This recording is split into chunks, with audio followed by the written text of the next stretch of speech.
Welcome! Welcome to my shop here in Visalia, California. Today's demo is part 2 of the bowl series. Function, form, and design, or is it design, function, form? It's one of those titles. But what we're going to play around with is different shapes of bowls, what works, what doesn't. And then the second half of the demo, I'm going to create an Ogee-shaped bowl. And if we have time at the end, which I think I will, we'll make a shallow dish with a wide rim, and we'll get the coloring that. So that'll be a fun project. So already got a bowl blank on the lathe here. It's a little out of balance. That's usually the case, unless you're able to plane the surfaces on this side, both sides, before you cut it on your bandsaw. You usually get a little bit of unbalancedness. What you want to make sure of, I'm going to move my tailstock or my headstock over a little bit, is you want to make sure you've got some lights. You want to make sure your jaws are resting completely up against the wood. You don't want any gaps. And I really don't see any here. I cranked it down pretty tight. Also, before I put it on the screw center, I actually added a little bit of a beeswax to the threads. That way it's easier to take it off the lathe once it's, or off the screw center, because sometimes it can get really tight. Sometimes it'll heat up in there and it'll actually bind the wood into the threads, and it's really hard to get it off when it does that. But adding a little wax really helps. But I can see there's no gaps, so that's good. So for this one, I'm going to create a shape somewhat like this. Instead of your normal rounded bottom, we're going to have a foot here, and we're just going to kind of shape it like this. Those make nice fruit bowls and knick-knack bowls and things like that. You just want to make sure you leave enough of a bottom on there to where they're not really tippy when they're this shape. These shapes are pretty easy to follow. This shape is pretty easy to do. It's mostly pull cuts towards you, but we have to get the whole thing balanced before we do that. So I want to bring up my tail center just for a little added support on the bottom. It doesn't hurt to have a little extra support there. It doesn't have to be really tight. We've already got it on that screw center. This just helps with vibration. It cuts down on vibration a lot when you do that. So, and you can see why I brought the tailstock up. Just because of how out of balance this piece is. It's pretty wobbly. So we're going to clean that up real quick. So I'm going to turn up the speed some. About, I don't need it that fast, but about 1,000 RPMs, between 900 and 1,000. And for this, I'm going to just turn my tool flute about 45 degrees. So when I'm talking about 45 degrees, or I use the clock a lot of the times, this straight up and down would be 12 o'clock. Towards the headstock would be 9 o'clock. And towards the tailstock is 3 o'clock. So I want it at about 1:30. That's just 45 degrees.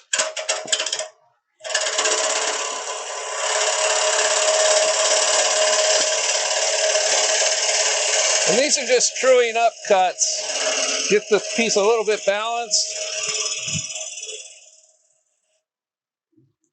So it's going to look a little rough at first, just because I'm cutting a little bit of air. Okay, so this is doing a little bit better. I need to push the handle away a little bit away from me. So I'm kind of leaning back and I'm losing that cut. So I want to lean forward a little bit. And I'm using my body to create the cut.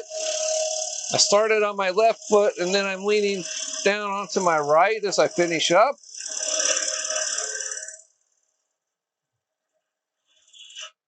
I'm not really using my arms to go back and forth because that can cause a lot of in and out and dig-ins or bringing the tool too far out of the cut. So I'm going to do one more here. It's still a little rough, so I want to clean that up just a little bit. Maybe take my time.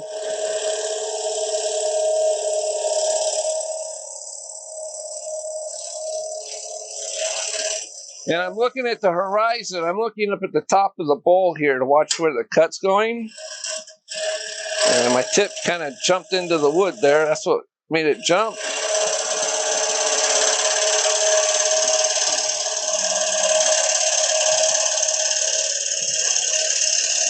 Now I'm getting a really good cut through here.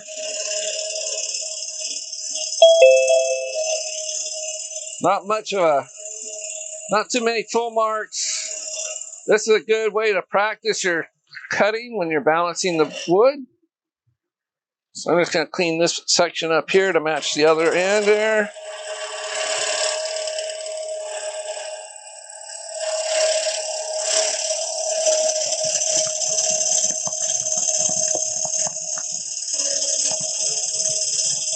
So I can hog off some of this wood now.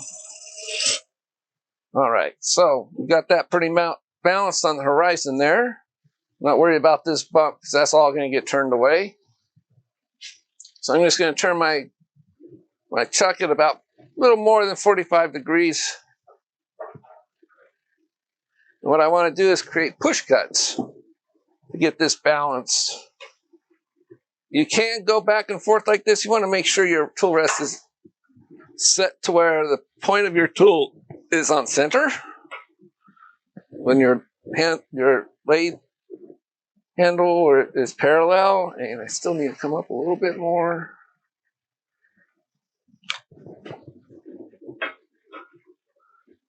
So that's right on center there. You can do these kind of cuts if you want. I'll show you a couple of them here. You can go back and forth and do some balancing here, but I find that takes a little longer than what I like to do.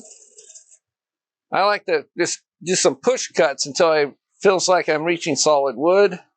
So I got my flute closed almost to 9 o'clock. It's about 9:15, let's call it. And I'm just using the wing of the tool right beyond the point.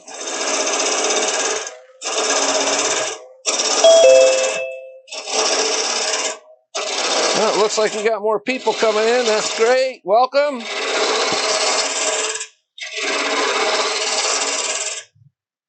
All right, we've got 19 now.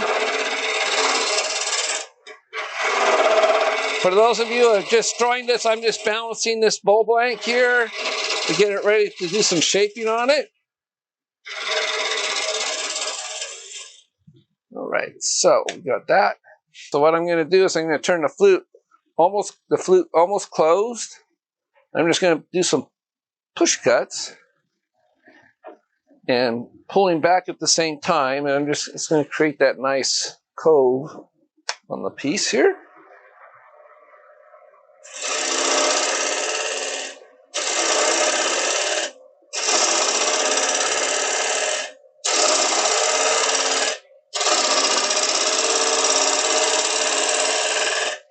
This is just a lot of cutting here.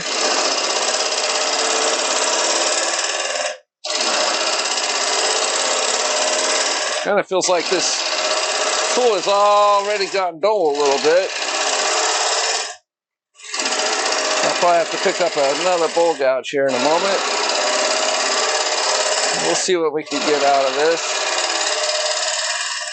I need to adjust my tool rest a little bit closer.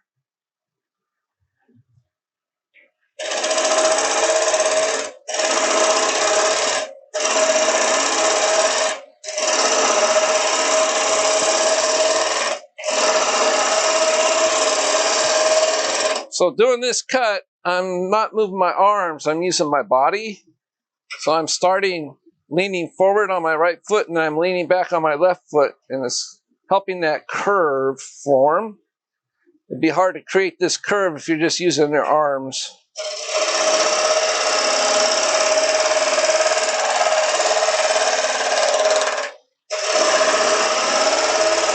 This is a piece of what seems to be a pretty tough piece of maple.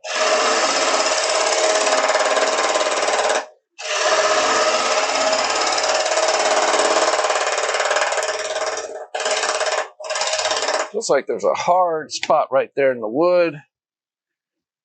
Yeah, it's getting some tough grain right there, especially right there. That's what I'm running into. So I'm going to grab me a different tool here. See if I can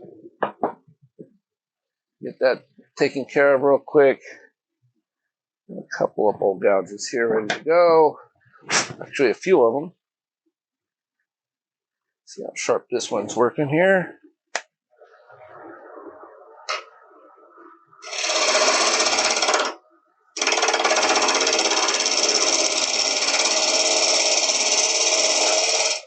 Yeah, that's nothing.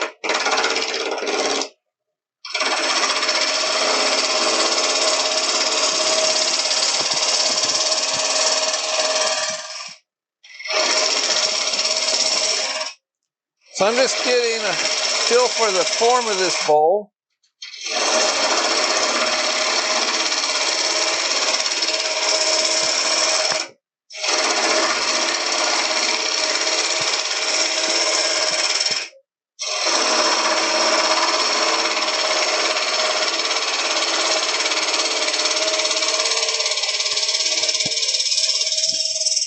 So as you can see, I'm holding it right here in my hip. And I'm using my hip as a rocky motion, at the same time pulling back. It's all one continuous motion here. So I'm swinging away. I start on my left foot and swing over, and it's all on my right foot.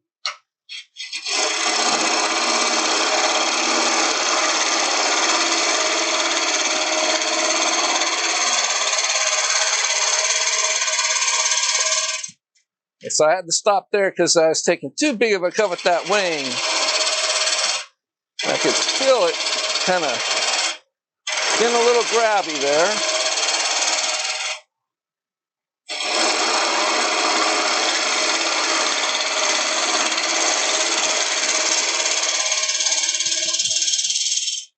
So I'm starting on my left foot and I'm ending up on my right as far as my weight goes.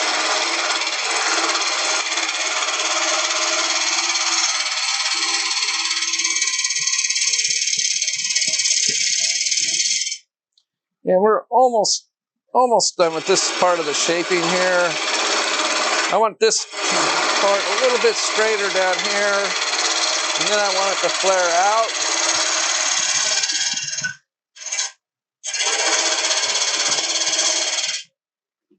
And now I just want to do some not so heavy cuts. Some cleanup cuts here.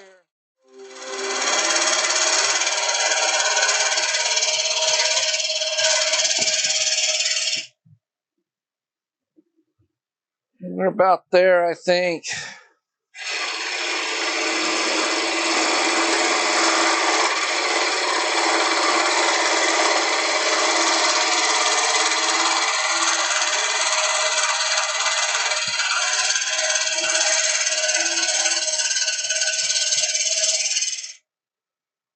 So I'm going to grab me a smaller bowl gouge just to do some cleanup cuts, get rid of some of that tool marks here. So this is a 1/2 inch. I was using 5/8 a second ago.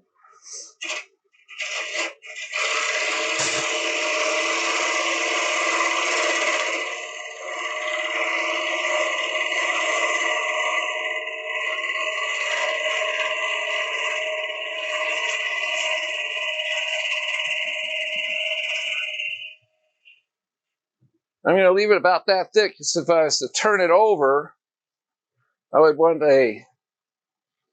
somewhat of a rim, and I need a little bit room because it is out of balance there. So right here is where I would put my tenon. It's like this.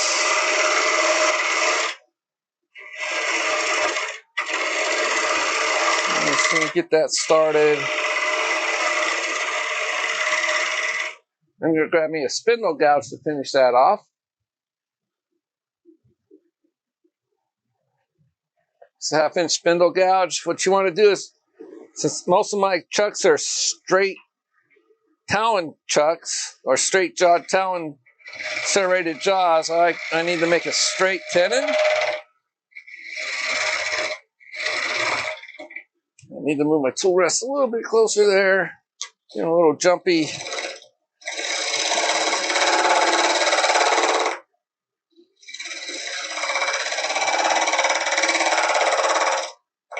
And I'm creating a flat right here for the jaws to rest on. Now I just need to clean up that tenon so there's a nice sharp corner right there.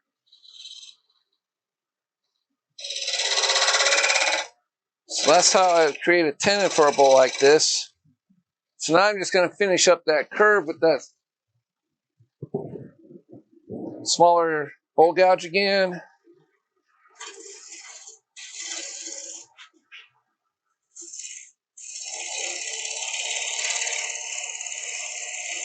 Get rid of as many tool marks as I can. And then I'm going to grab me a scraper here just to finish it off.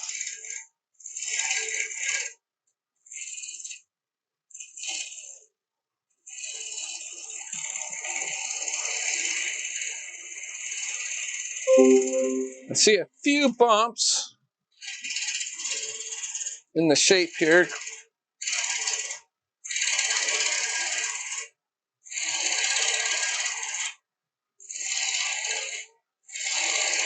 I want to get those gone.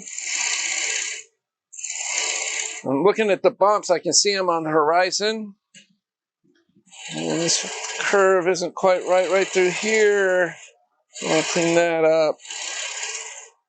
Nice gentle cuts.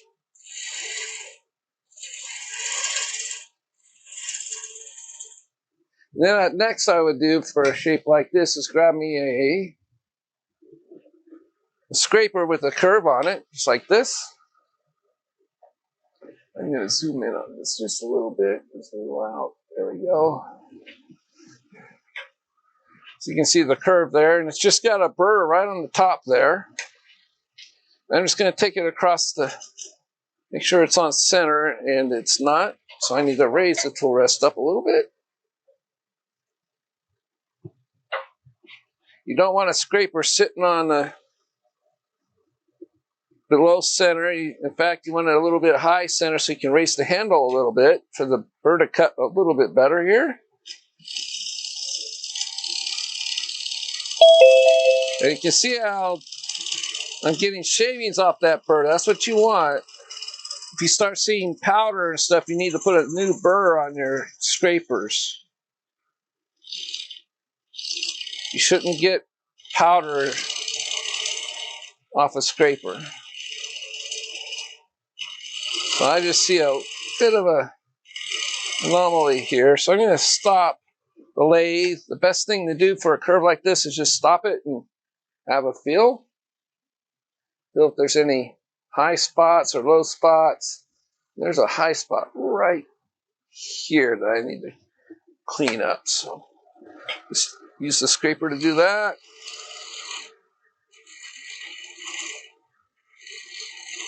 And once you feel it, you can kind of see it, which helps a lot. Sometimes they kind of hide on you. That's much better. Yeah, nice smooth curve all the way around. So I'm going to grab me a small spindle gouge now, and I'm going to create some, try this one here. I'm going to create a few beads at the bottom of this just to add some decoration to it. So I'm just going to start with the spindle flute up and just give it a turn and a twist and push in at the same time. Do the same thing there.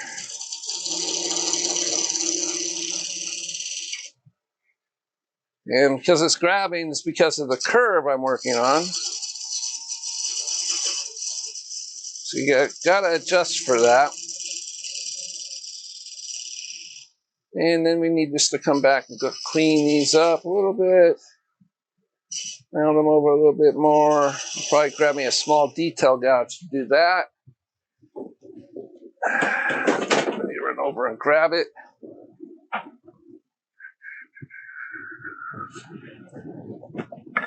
Alrighty. There we go. A couple of small detail gouges here. Two different sizes. One's larger. So we're going to try the large one first, see if we can get those curves a little bit better on the beads.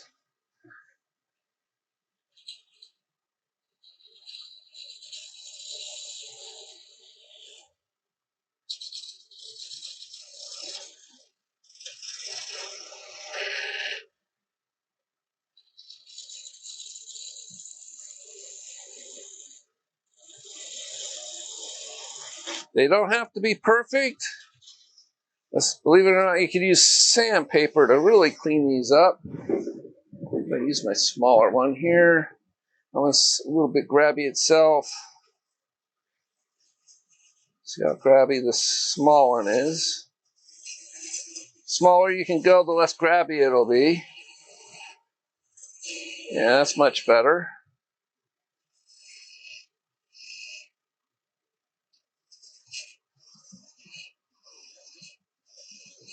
Now, I don't have my paint booth set up. I was going to plan on painting these black, but as cold as it is, that paint would never dry quick enough for me to do that today. But I'll show them at the next demonstrate, or my next part 3 here. And I'm just looking at this one here. This bead doesn't look all that great, so I'm just going to clean that up. And kind of round it over right here towards the foot. So the foot would be right here. Once it's all said and done, I would reverse turn it after hollowing it out, and I would turn that tendon completely away. But that's how you can add some decoration to these. Move that out a little bit. There we go.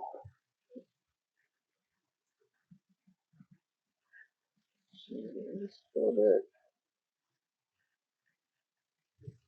You can see that a little bit better there.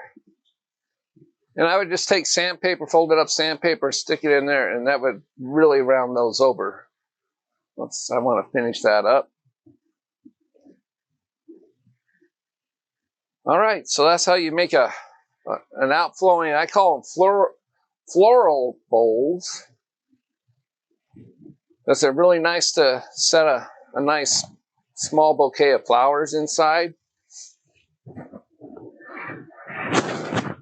So let me take this off and we will put another blank on. This out of the way. So hopefully that wax did its job here. Yeah. It's all pretty easy when you put wax on it, on the threads there.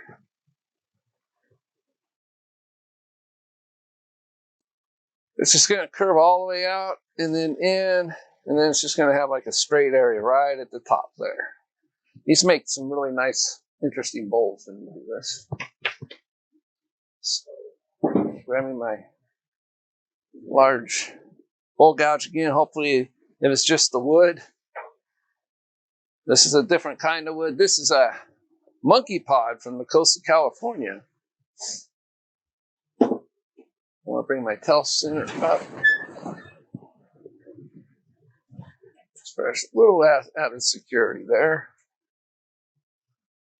There we go. Helps it keep the vibration down.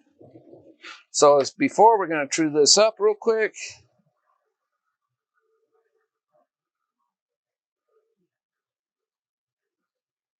So I got it up to about 1200 this time. Sometimes when if you can turn it up faster without the lathe vibrating everywhere, you're going to get a smoother cut overall. So this is at 130 angle here, the flute is. So this is a much softer wood, so this is going to cut really nice. You know what? This isn't monkey pod, this is bay laurel. Whew. I can tell by the smell. It smells like the bay leaves you put in soups and things like that.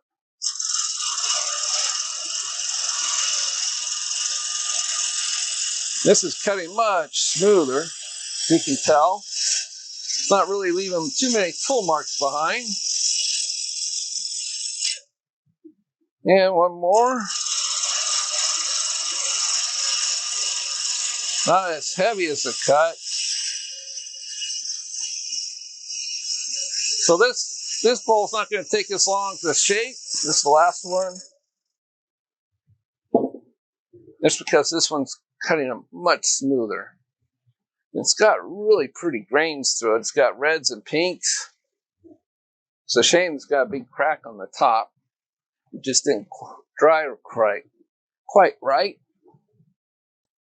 Yeah, though I did put a PVA glue solution on it to help slow down the drying. It did still crack a little bit. So,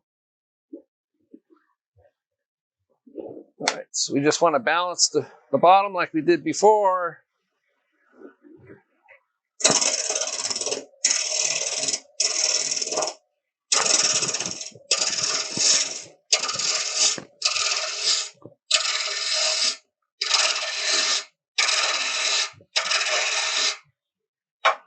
I need to drop my tool rest down just a little bit.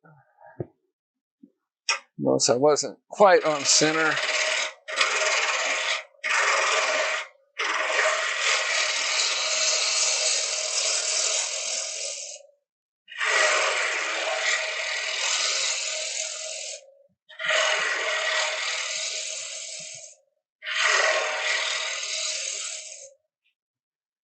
So I'm going to make a tenon on this one too. So hopefully I can eventually actually turn it into a bowl, even though we're just doing the outside right now for this one. I'm just going to swing this tailstock back. I'm going to grab my calipers, which I measured the jaws already before I mounted any wood to them. So this is the size I need here. And when you're doing this, you see it in that one right-hand corner, I believe, camera there. You only want to stick the point of the tool into the wood on this side towards you. Never stick it on the point of the tool or the calipers on the far side, because it can grab and flip them back at you, which is not only scary but dangerous if it comes loose. You got 2 points flying at you. So you just want to kind of hold that far point. So that's too big, so I want to bring it over a little bit until those line up. I need to raise the tool rest a little bit. It's a little too low for these calipers. Got to do that.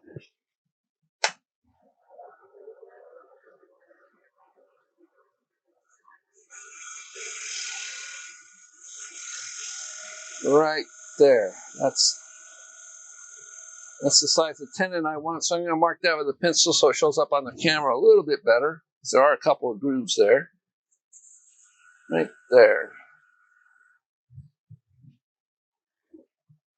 So now what I want to do is just start shaping the round part of the bottom. But I first need to take down enough of this to where the tenon's going to stand proud. So I'm going to do more push cuts, like I did a minute ago.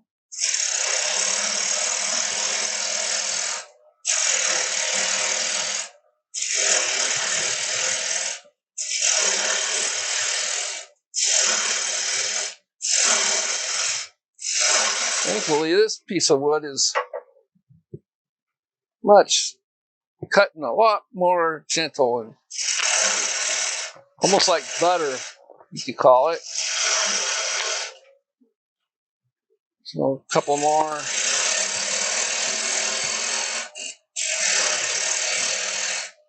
I tell you, this wood, the smell, if you got a cold while you're in the shop, it's going to clean your sinuses.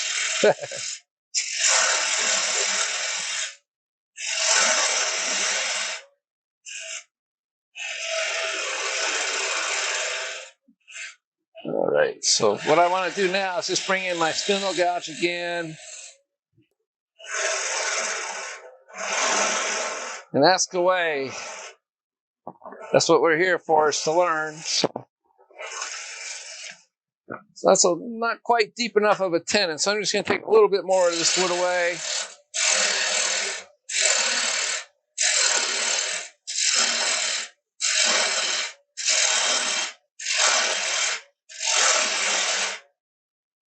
Now I'll grab me my spindle gouge and clean that up. Make a straight tenon. I don't want it to be dovetailed. That's not the jaws I normally use. I just want a nice straight tenon right here. The sharp quarter. There we go. Now what I want to do is check it up just a little bit more, and I'll show you why.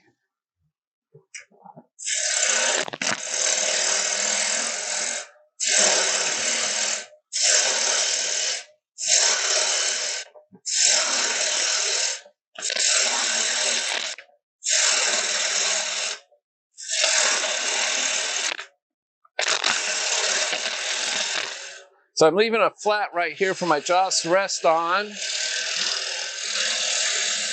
And when I clean this up and create the foot, you can see I've got a little bit of a ledge there, and the curve is just going to follow through right through the foot right here and there.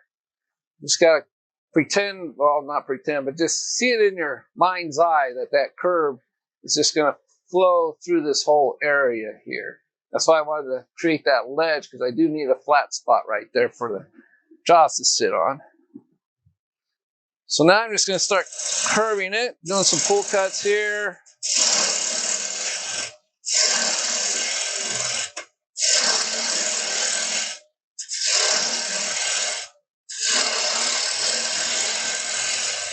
I need to adjust my tool rest a little bit on a different angle.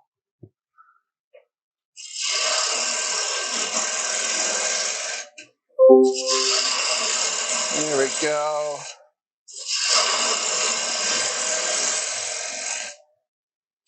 So this is just the first part of the curve. And then I need to adjust the tool rest again and then pick it back up.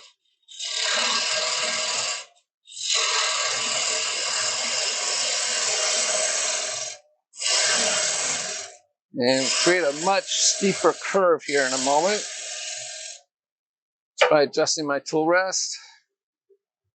So you can see I backed my tool rest away before I adjusted it, just to make sure it wasn't going to crash into the wood there.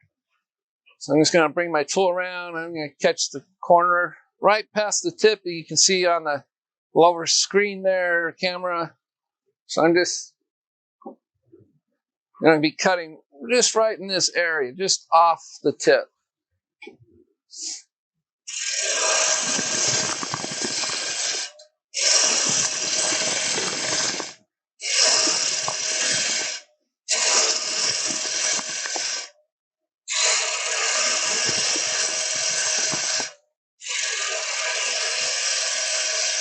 So I'm just going to kind of soften the cut a little bit.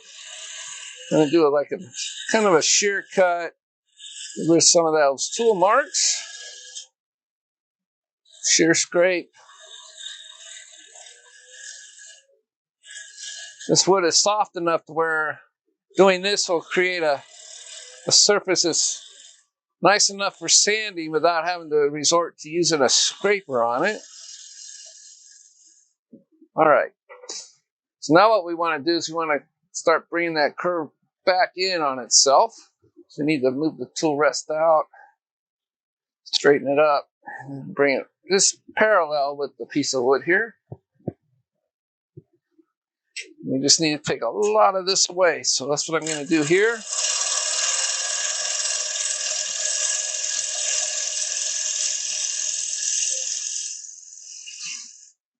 A little bit more, just to where I match up to that curve here. There we go. I'm just going to kind of What I need to do now is do a push cut into the wood, kind of create a cove or half a cove up towards the top. So I'm going to open my flute up, get the bevel rubbing, raise the handle until I start getting a cut, and then turn. Give it a twist. We'll clean that curve up a little bit more. It's just right now, these are just roughing cuts. Let's get the general shape done. So I want to grab that cut one more time right here. And turn the tool to about 45 or 10:30 using the clock.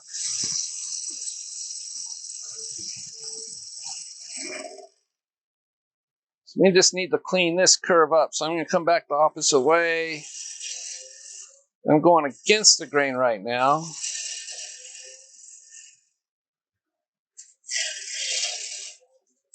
Gonna clean that up.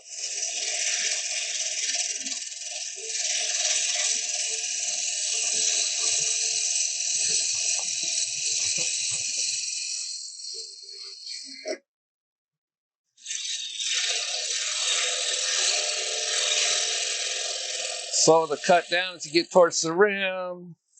It might jump out at you because the top face of this isn't balanced yet, not until we would turn it over.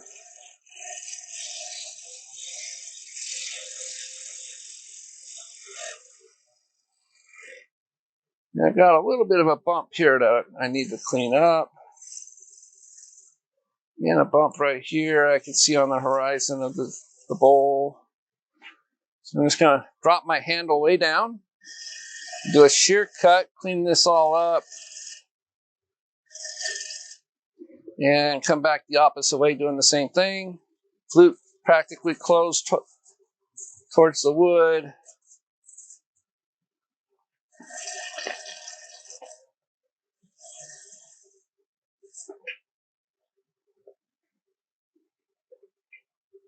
I'm bumping into something down there.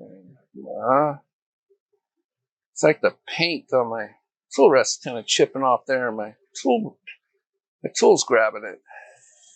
It's like I have to take a file to it here later this afternoon. These are called shear cuts or shear scrapes. I'm dropping the handle way down. So it keeps jamming up on me there. So I'm just going to move my tool rest over a little bit. There we go. That's better.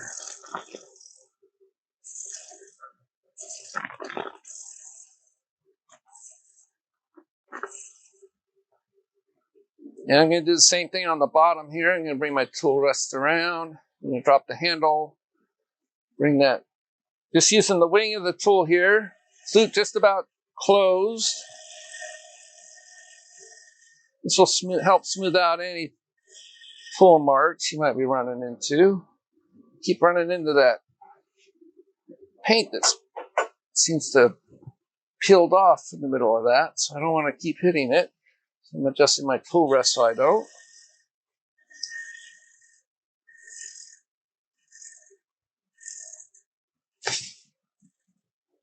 So that would be a nice shaped bowl. It's very ornate. You can do a lot of things with it. You create a large bead right in this section here, and maybe a little bit of texturing. I got that nice big crack there, so this isn't really going to make a very good bowl. That is a deep crack, but it's good for practice. So I do have some tear out there, some power sanding would get rid of that. This wood is soft enough to do that with if I was so inclined, but this is just a demo piece. And if you wanted to, you could also put beads right in this area, just like I did on that other one there. I already showed you guys how to do that, so we're going to bypass that this time.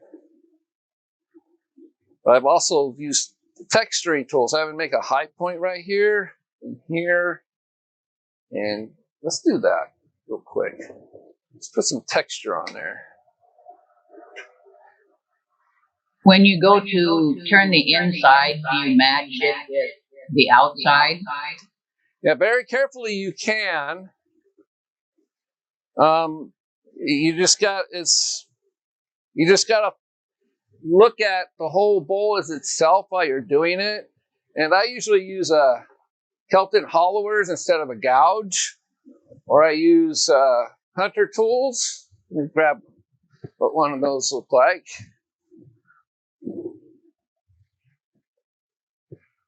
Or what's really good is for a bowl this shape is it's a carbide tool, just a round carbide tool like this one from Easy Wood Tools or whatever manufacturer you choose. They're great for getting around these corners on the inside of bowls like this. And then I got this hunter tool. This is a carbide tool also, but it's cupped. Quite different than the Easy Wood tools that you buy.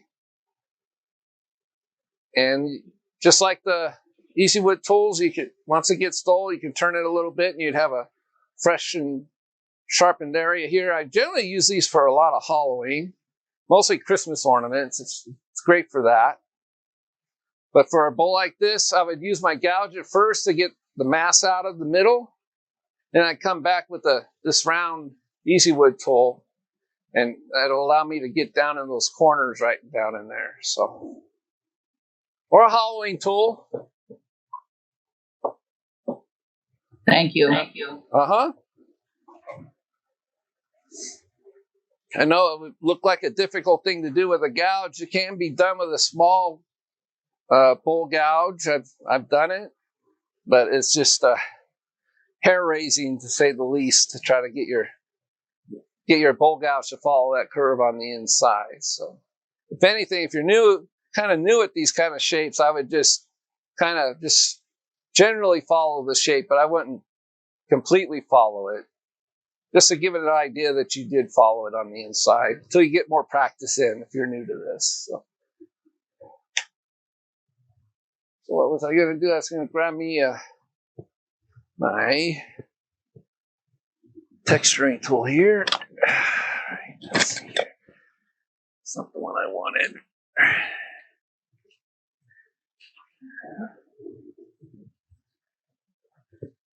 I'll show you guys how to put a texturing on right there in the top there, even with that problematic crack right there. I don't think it's going to get in the way of just showing you guys how to do this. So what I want to do is just come back the opposite way towards the bottom here.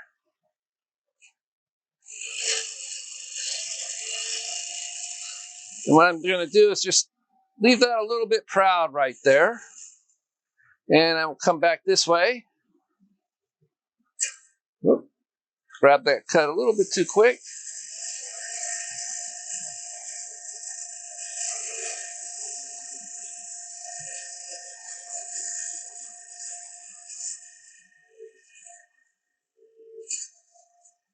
Leave that spot pretty proud, and let's clean this up real quick just so it doesn't look so bad. Whoop. I want to come in straight in just to clean that up and then come out. And the same thing here. I want to just go straight into it just to get that more of a straight up and down.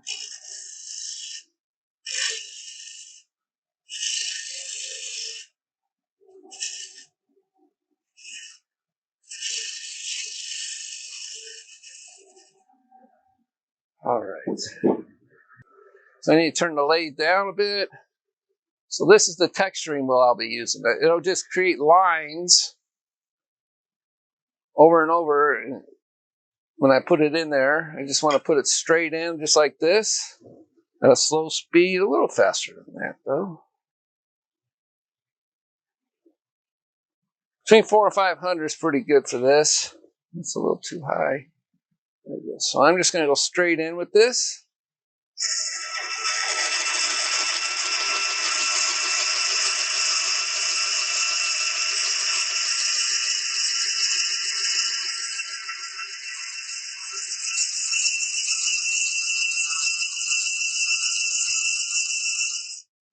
And I should have put a bunch of lines in there. Yep. I can go a little bit deeper.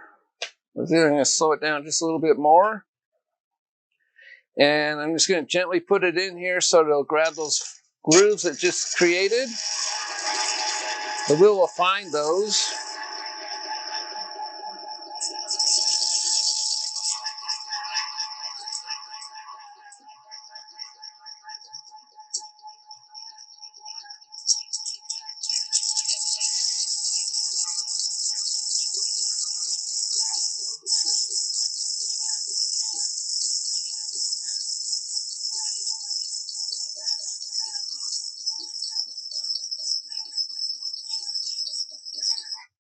I should have put some, nice lines. So we're going to highlight those with a nice little groove using my point tool.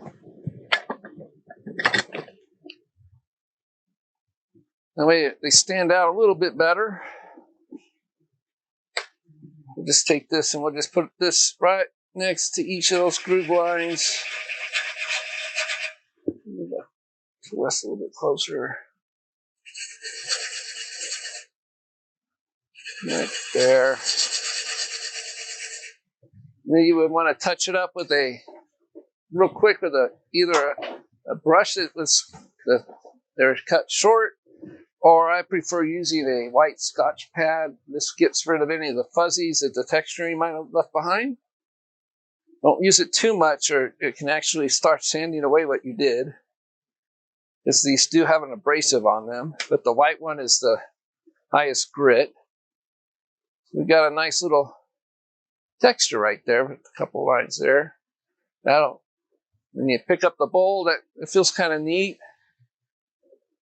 So if I would have planned this to where I was going to put this on here before I even started, I probably would have brought this whole thing down just a little bit further, because that is a little close to the rim. It's not giving me much room for a rim because it's still out of balance right there. So I would have just kind of shuffled everything back a little bit. So this would be sitting a little further back. That way you can create a nice rim on the top. I don't need to go really fast on a bowl this size. This will allow me to get up to about 1200, but I don't want to start at that speed, about 1000, just to get it all balanced. So I'm just cleaning up the edge right here. Kind of standing out of the way of the shavings. I'm standing back a little ways. More in front of the headstock. That way the shavings don't come flying up. And one more pass just to make sure it's balanced this way here. This wood is nice and cutting really well. Okay, this is not bay laurel. This is probably the monkey pod or sycamore. I won't be able to really tell until I really get into it. But it is a pretty wood. I think this is the monkey pod, to tell you the truth. Just by the colors I'm seeing in it. I don't think this is sycamore. Sycamore is a bit darker. So I just want to make sure my point is on center right there. Do the same thing here. We're going to do some push cuts into it just to get it balanced.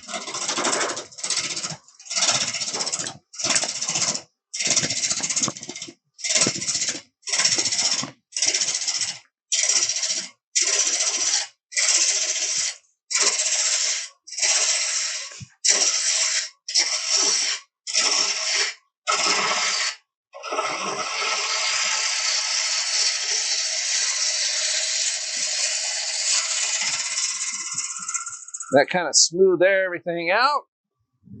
So I want to bring my calipers back in. And what I'm going to use, for this size bowl, I'm going to use a set of jaws that's a little bit bigger.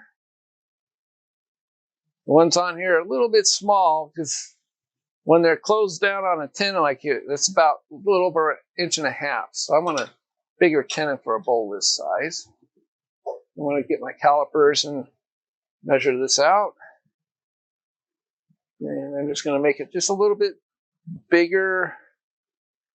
As you can see, these kind of jaws are different than the normal dovetail jaws that you find on most brands. Just want it a little bit. Why do you prefer the straight jaws instead of the dovetail? It's what I learned on. Some things I'll use the dovetails on, but what I like about them is they have the serrations here, which really good grip. You can see inside there. Plus, if you do make your tenon a little bit big, instead of like on the regular dovetails, if the tenon's a little big, it's just going to grab here on the corners of your jaws, which is not a very good grip. But with the way these are built, it's going to grab all, even if the jaws are opened about this far, it's going to grab the tenon all along here, all along there, and you know, you get the idea instead of grabbing it on each corner. Let me grab one that has dovetails on it. So if I was to use this one and I have the jaws open that far for a tenon, it's only going to grab the tenon on these points, which is very unsafe. You need your tenon on dovetail jaws to be pretty much, let me close this down.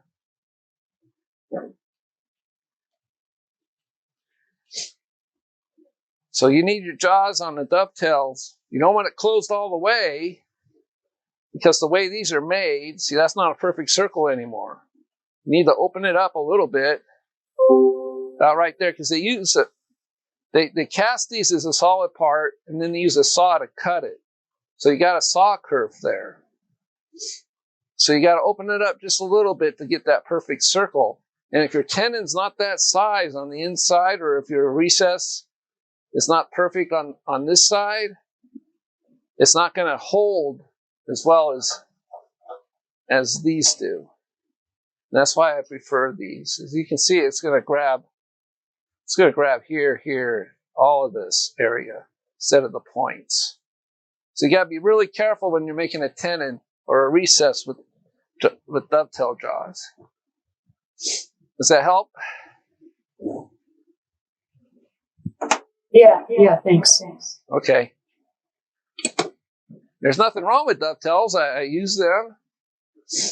But I started my wood turning. I bought Talon chucks, and that's pretty much my preference. So there's nothing wrong with dovetails. You can see I do have some. And that's a very large, heavy-duty type of a chuck. I use that for mostly hollowing things and stuff, because you need that extra vibration damping weight behind on that chuck. And making a bowl, these do just fine. These Talon chucks do. One way it does make a bigger chuck than that. It's called the Stronghold, and it weighs like 5 pounds. But you can use a dovetail jaws and these serrated jaws on those, just like these. They do now make straight-sided or dovetail type jaws for these. It's kind of recent since they started doing that. So I'm going to double check the measurement here. All right. I just want to make sure I don't make my tenon too small. I'm just going to widen out my caliper measurement a little bit more. There we go. All right. So just like before, I'm just going to create a mark on the bottom here.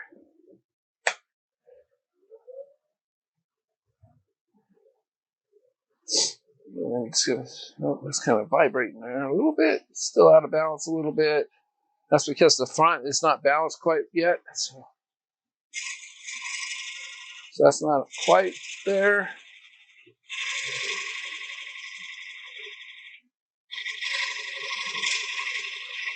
There we go. That's where I want that. I'll mark that with a pencil so everybody can see that on the camera when I get to that point. So I'm going to switch back over to 3 cameras. And you can see the mark I left. That was from these. And then I colored it with a pencil. So I'm going to do something a little bit different to create the tenon on this, just so you guys I can show you there's different ways of doing this. Where my parting tool go? I had it. Wow. I got it out. There you are. All right. So if you find it easier, you can actually use a parting tool to cut a groove, straight groove, on the out, because this is going to be a tenon. I want it on the outside of that line. And I can just go straight in to the depth of the tenon I want, or close to it.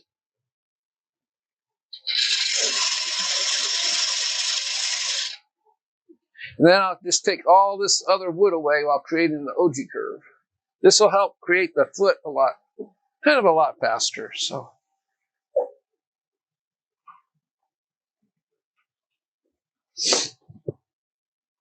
I'm just going to start creating a cove just like we did that earlier bowl. That's why I wanted to show you guys that cove, because you got to do that on this bowl too. But I'm going to do it a little bit faster for this one because I explained what I was doing on that last one bowl we did. So here we go.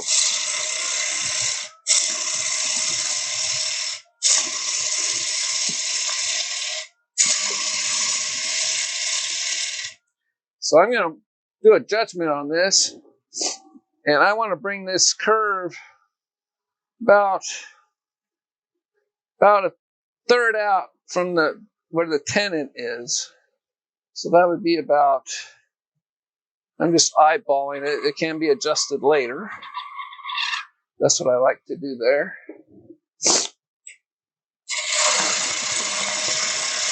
And that's where I'll stop making the cove.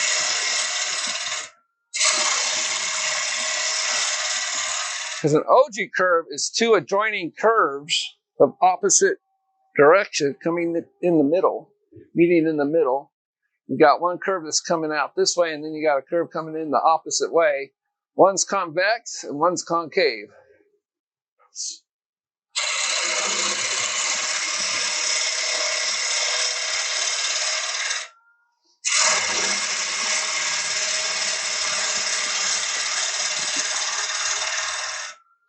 So I got to take a lot of wood away.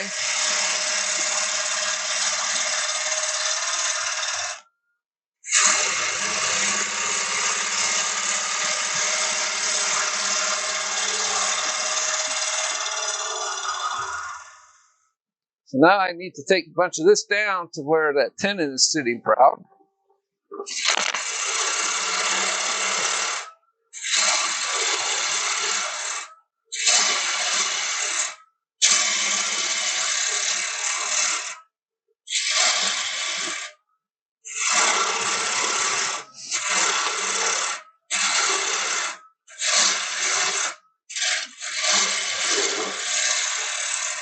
You're almost there. A little more.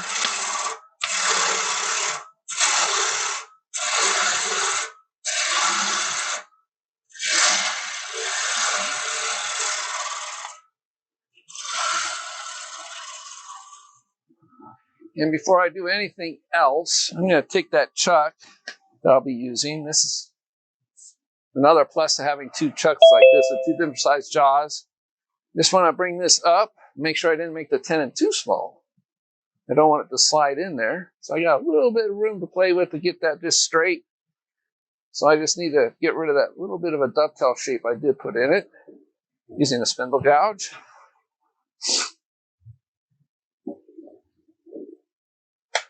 I just need to take this edge away here. So I didn't put that parting tool exactly straight in, so I created somewhat of a dovetail. So I don't want that.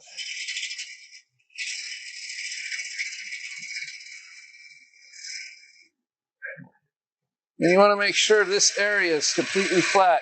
You need a flat for your jaws to rest on.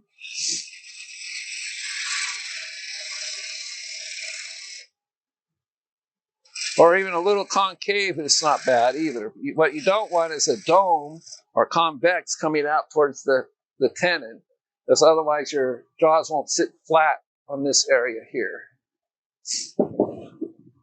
All right, so I'm up to the pencil mark there. So what I want to do is I want to just keep taking a little bit more of this curve away.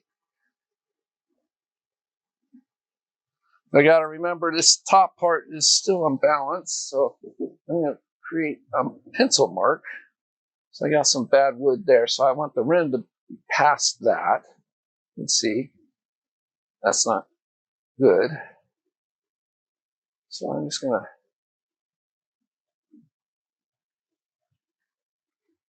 draw a pencil mark right here. And that's going to be where the rim is. Let's see, something like that. So I want a little bit of a rim. So all this is going to go because it's got some nasty stuff right here. It's going to screw up the rim some. But you need to use a little bit of wood for the rim.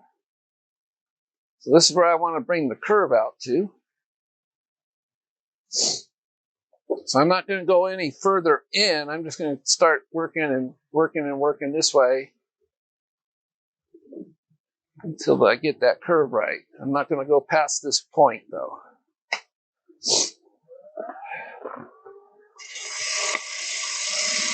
I'm just making the curve a little bit deeper is what I'm doing. Or the concave, however you want to call it.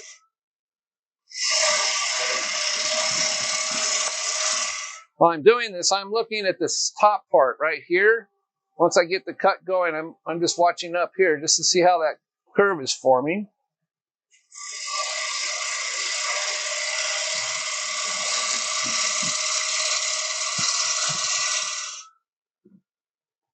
And we're getting a nice soft, gentle curve going right here. All right, so now I'm just a little shy of the line, and that's where I want to be. And so I want to create a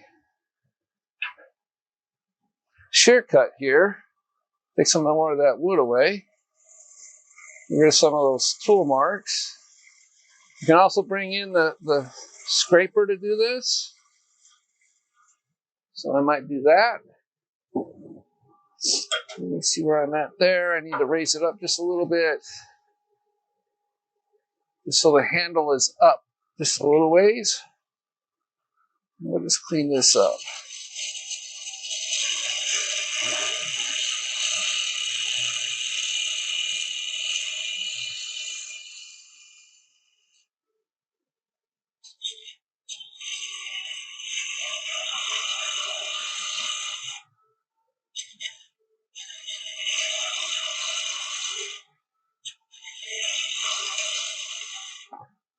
There we go. So now what I want to do is I want to create a curve that's coming out.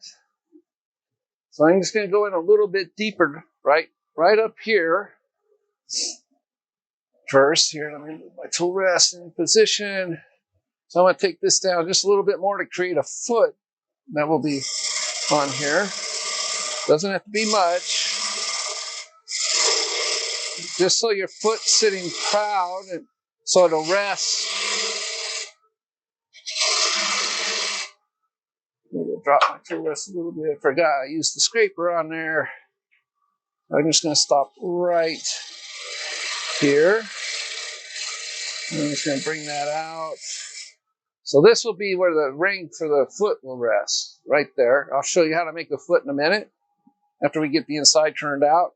And then we're just going to do some gentle pull cuts towards ourselves. And we're just going to kind of blend these two curves together.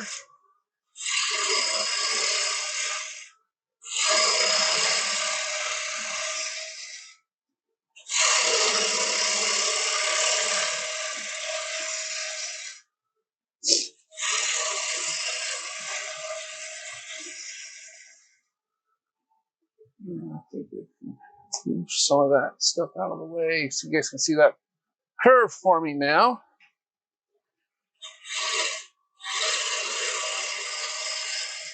So I'm bringing this curve all the way from the foot out.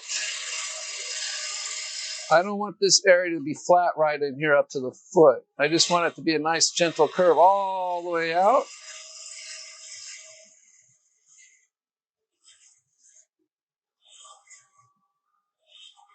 Some nice gentle scraping cuts there using the wing of the tool.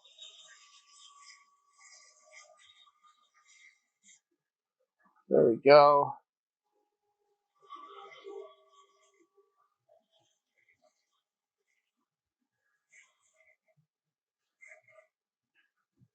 And I'm running into that spot on my tool rest I need to fix with a file. So I see a little bit of a dip right here, so I'm using this scraping technique to clean that up. Oh, my nose is not liking this wood a little bit. So I do still have a little bit of tear out right here. And a bump right there. So I need to get rid of a bump that would be right there.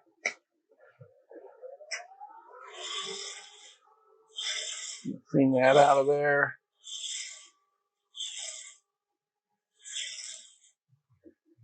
And we'll see what we can do about that tear out. Grab me a different tool just so you guys can see. Kind of a not great curve right in that spot. So I'm just going to come back in here. Felt more straight than curved. That's why I'm cleaning that up again. A little more cutting in that area.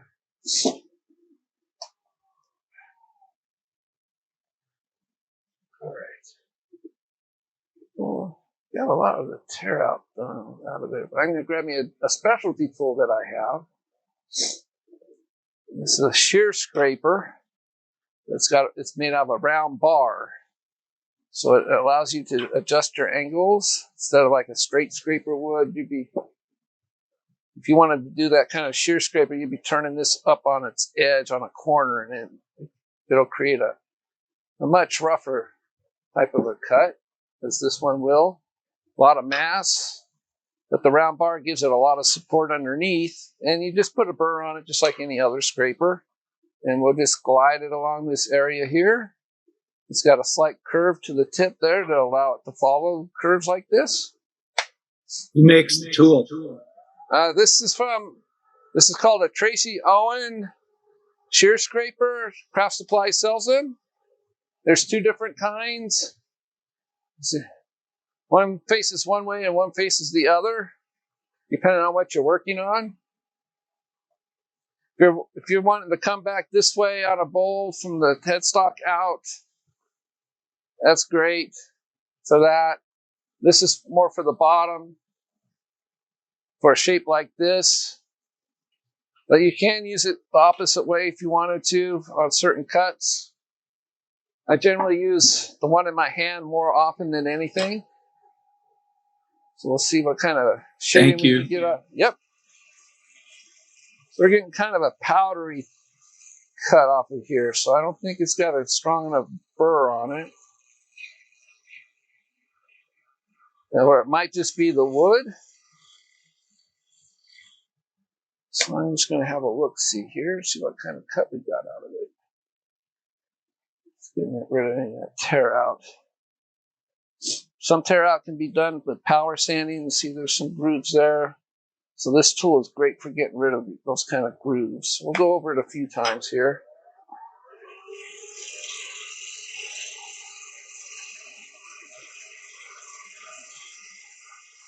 Let me grab me my diamond card and put a fresh burr on it.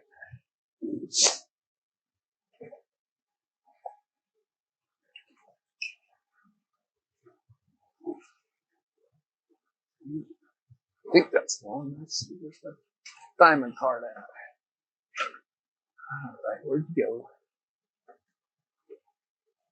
Feels like the don't fall out.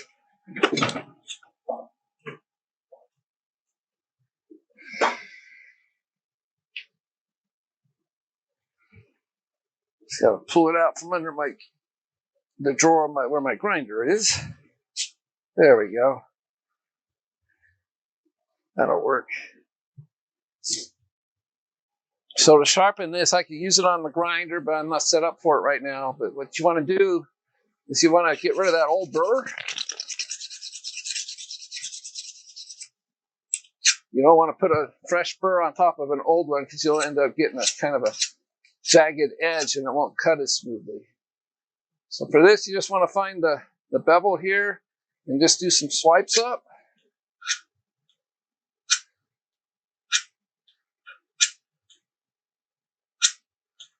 Just like this. Go over it a couple times just to draw up that burr. And you can feel it with your finger if you got one. Feel a slight one there, so we'll see how it does. Anything, it won't be any worse than what it was doing a minute ago. Okay, that's a little bit better.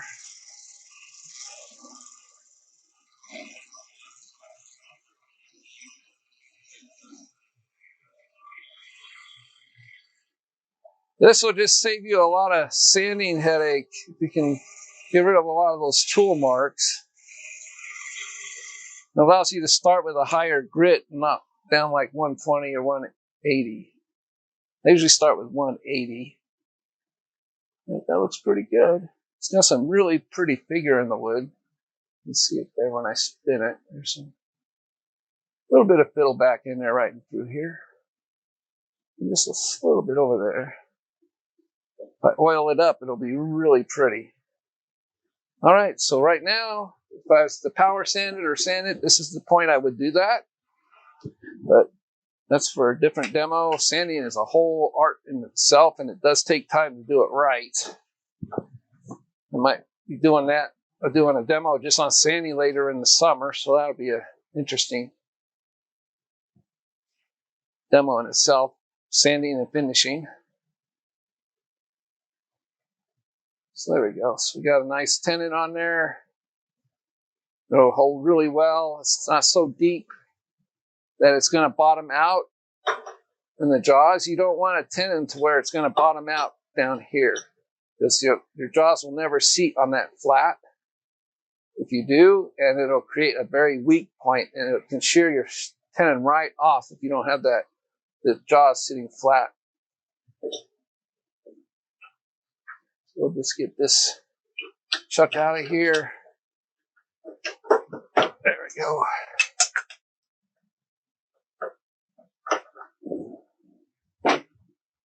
We'll screw this one on. Get that in there. All right. So I need to open them up just a little ways. That tenon will fit in there. Oop, not quite. There we go. So you just want to hold it with your thumb like this to give it even pressure. And we'll just snug it up for right now, just to make sure there's no gaps in between the jaws right here and the wood. It looks really well, so I'm good to go to tightening it up now. And then we're going to take a lot of this away down to where that line is. I'll do quick work of that.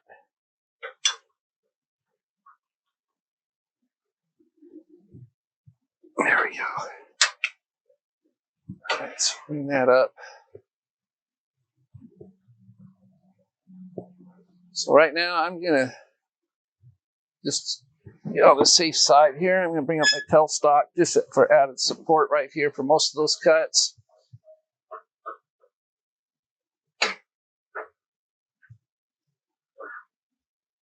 Let's switch my handle around there.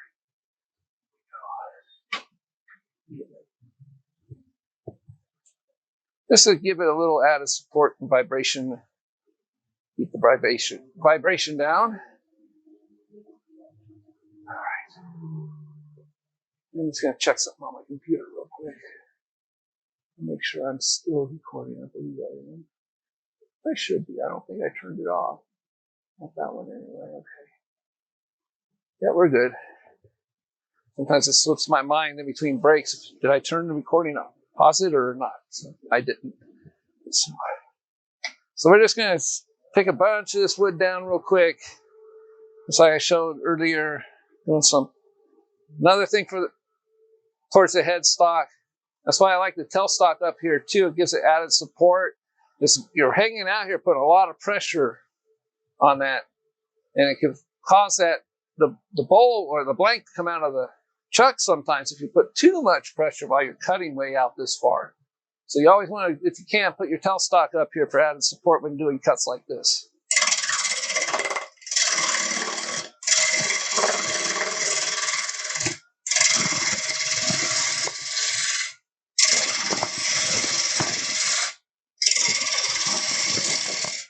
That jumping you're seeing is from the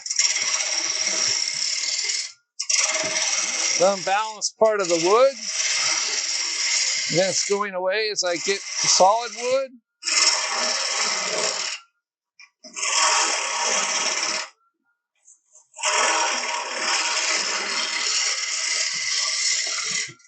And then take a bit more down.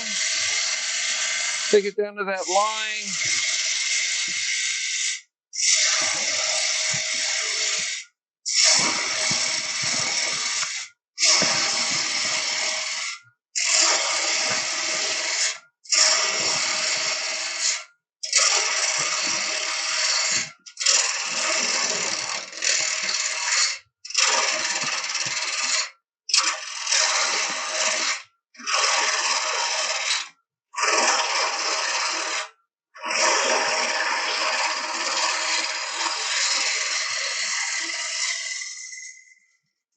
There we go. Just looking at something in my drawers here. Okay. So we got that pretty much down where that line is. So I'm just going to do one more small just to get it to that line.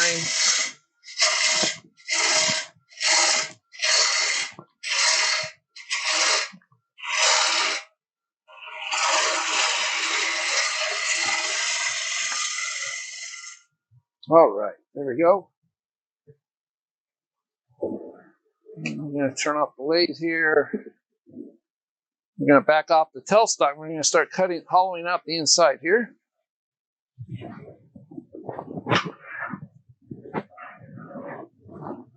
I'm probably going to have to slide my tailstock back a little bit. I want to take my tail center out of the chuck. I don't want my my tool to run into it. Give me a little more room around it. I need to slide my headstock back a little ways, so I have room for the handles on my tools. There we go.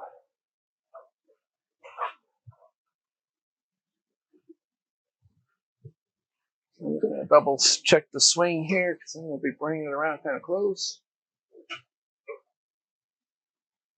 All right, so I just need to get rid of that little nubbin in the middle first. So we'll cut that away. So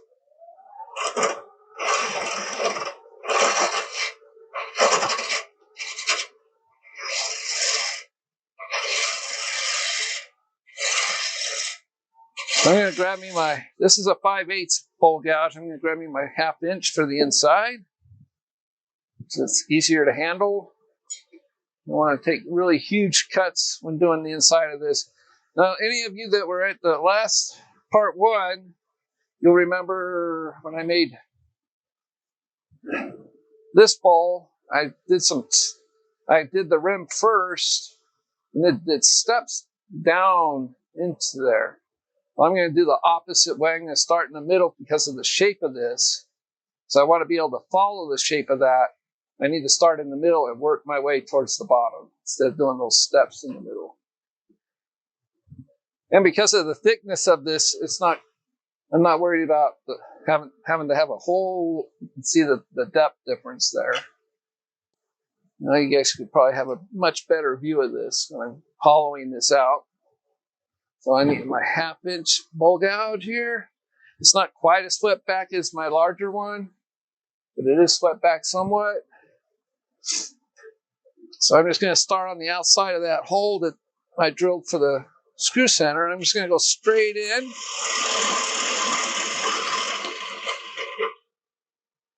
I've got the bevel going pretty much on an angle to where it's almost going straight into the head, towards the headstock there. That way I'm not fighting ingrain.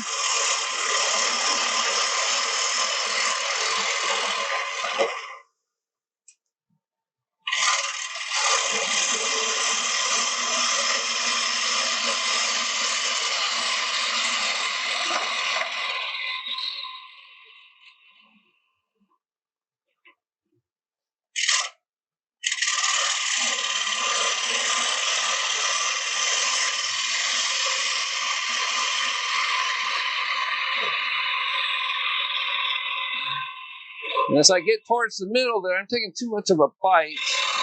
So I want to get rid of that, what I call a nubbin in the middle.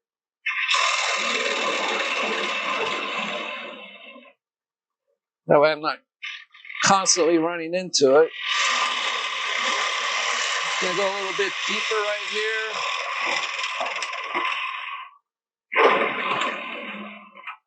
So I'm just gonna check to see how deep I am right there. Using the old thumb trick here. Just put it right down the edge. Got about half an inch more I can go deep. I'm gonna start opening this up now.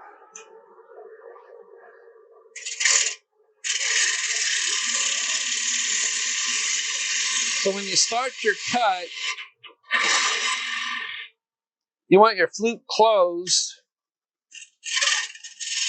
and you just need to give it let it start the cut right here. See, if you don't, it's going to skip back on you like that.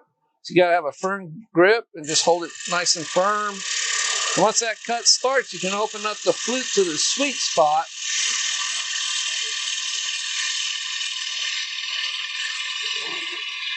And open that up a little bit more here. And you just come out of the cut. At this point in time, I don't want to go really any deeper than I've already done.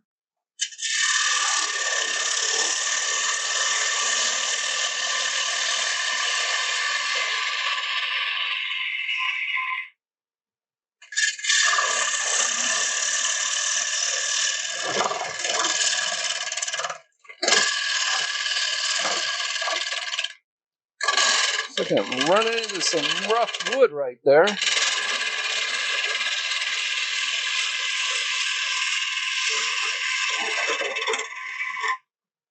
Felt like I was hitting some hard grain, so I'm going to stop and have a look so I know what I'm dealing with. Okay, so there's a part right here. Because of the direction, it's got some fiddleback there. Fiddleback can be hard wood, hard grain. So I think my vibration, that's where it's coming from, because it's flowing all the way through right here, and it's sort of coming out the other side, opposite direction. So there's some hard grain right there.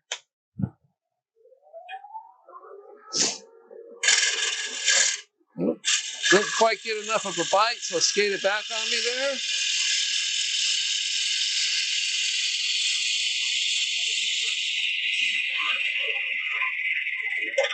That was a little bit easier than the last one.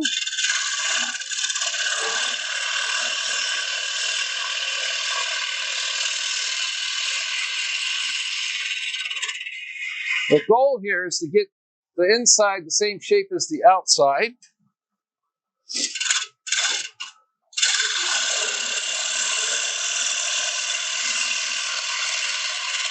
I'm kind of easing up on the cuts as I get towards the middle.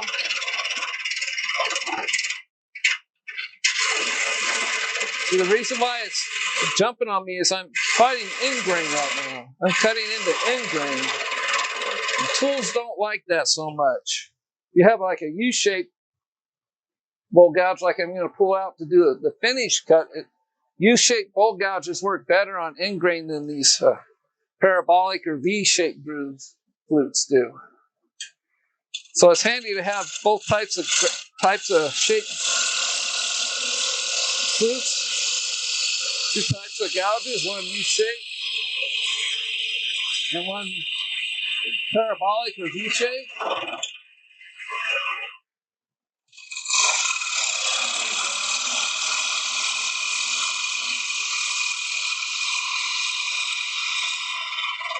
So at this point, I'm kind of looking here and here just to see if I'm following the shape correctly.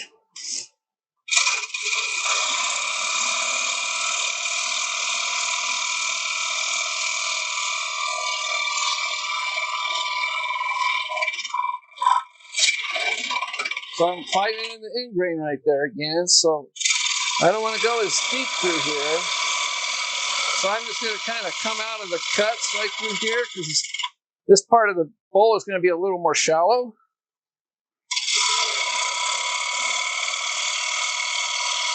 So I'm stopping the cut. I'm swinging my tool around and just slinging the tool to where it comes out of the cut, like just like that.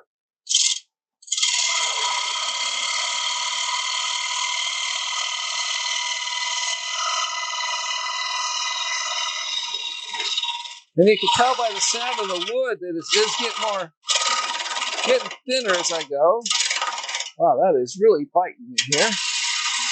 So I'm just going to a little bit lighter cuts.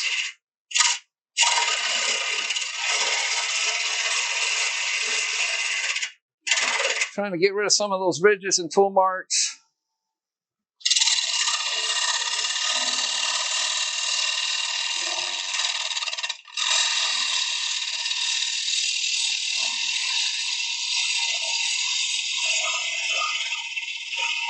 So I'm just going to take one more cut, and then the rest of this is going to be the rim.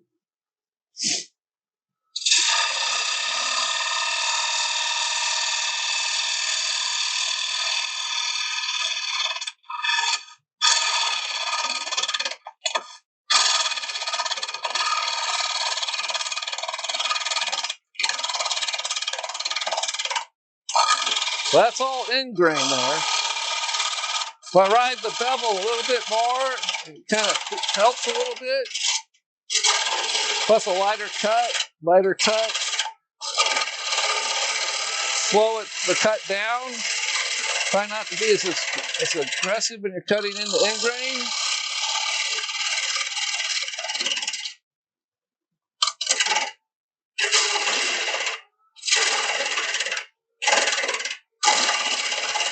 So I'm going to grab me my U-shape and see how that will do. Maybe change it up handles here. There we go. Now, let me show you the difference here of the two different shapes I'm talking about. This is more of a parabolic, or you can call it a V-cut flute. Oh, let's try to get that. See, it's got a much narrower and deeper flute here. Now, a U-shape is just like the name says. It's just got a complete U-shape all the way around, just like that. Which are really nice for doing cutting into end grain. Just because of the shape of the flute, it helps a lot. So I'll start it here, and we'll see how it does. You can already tell the difference in the cut.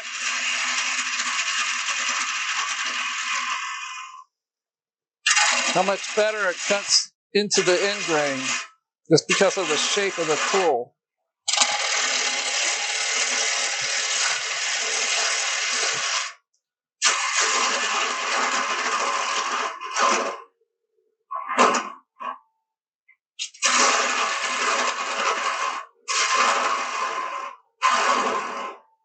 So I'm going to stop the lathe and just see how deep I am. I still do have a little nubbin right there, so I'll take that into account when measuring this. Just bring my thumb out with that sitting in the center. Just set it right there. Okay, yeah, I'm just about there. So there's enough wood here for doing my cleanups and doing a little more shaping in the bottom here. So I do want to follow this curve.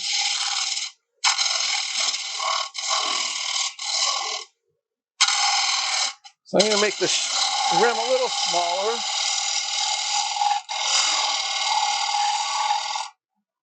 Just so it'll follow that Ogee-Curve on the outside. Then we need to dive in right here. Go a little bit deeper in.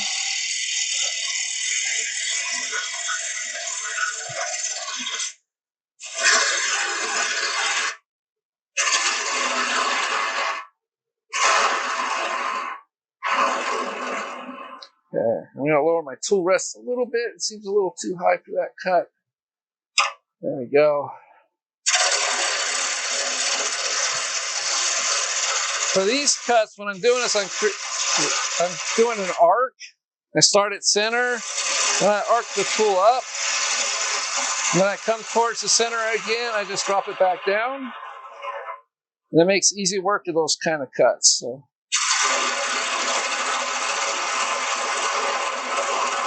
The middle has kind of a dome shape to the center here is kind of dome shaped, so I'm trying to get rid of that.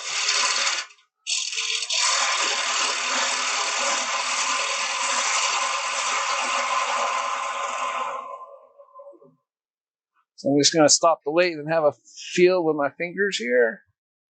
See if it still has that dome shape. Yeah, just a little bit. It's a little proud. I just want to go in a little bit deeper. Let's double check my depth one more time. Make sure I have the room. I do. So I just want to start right there and just work my way towards the middle.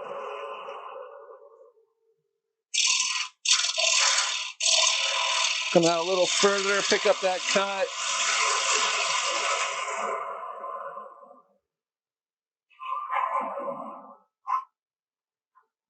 And then have another feel, make sure that dome's gone. Make sure it's got a nice curve towards the center there, which it does. It's a little high spot right there in the middle that I'll take care of here. Right here.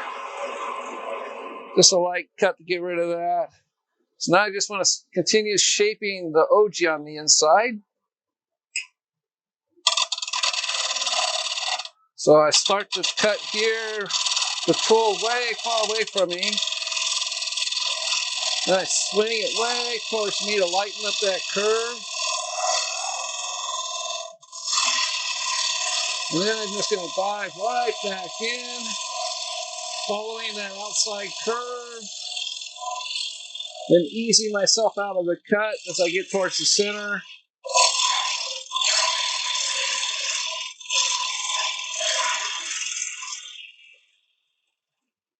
Yeah, we'll see how that worked.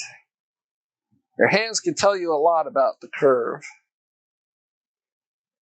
So I've got a deep part right there. So I'm just going to work on the rim right there just so I can get all this evened up. I want the rim to go inward. So I'm just going to do first I'm just going to do some push cuts like this and draw them out. That vibration is because the wood is so thin right here.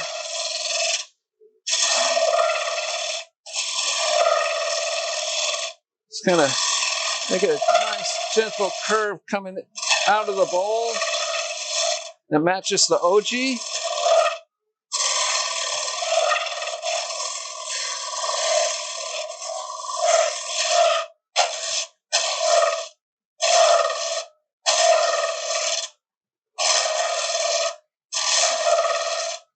We'll have a fill here. All right, so we still have a bump right there, but that can be taken out really quick. A nice little push cut.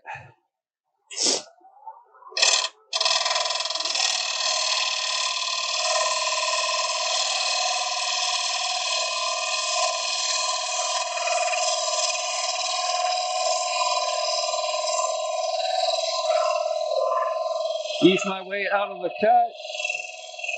Bringing the handle towards me, and that'll bring the point out.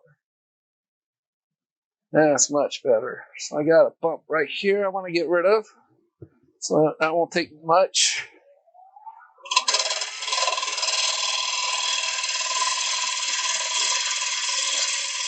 And then ease it out. Now I'll use the scraper in a minute on the inside just to clean everything up.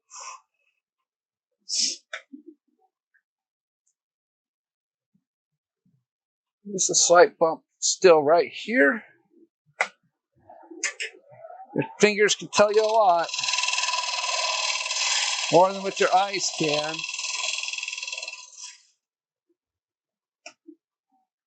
It's worth stopping and feeling it. So I've got a divot right there, so I want to smooth that out. Just a tiny little ridge right there I want to clean up here. Just to make it easier on the scraper. And I just want to double check where this one is. That's right here.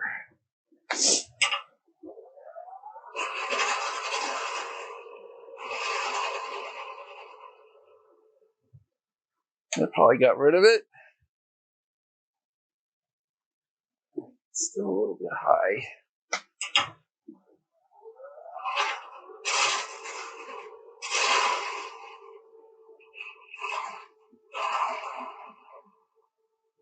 Bring to the center. Okay.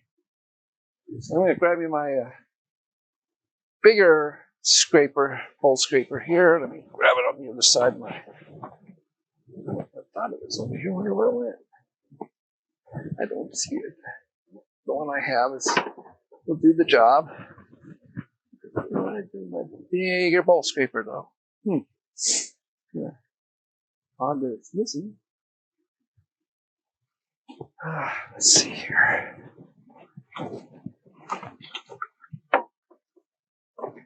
Nope. One more look here.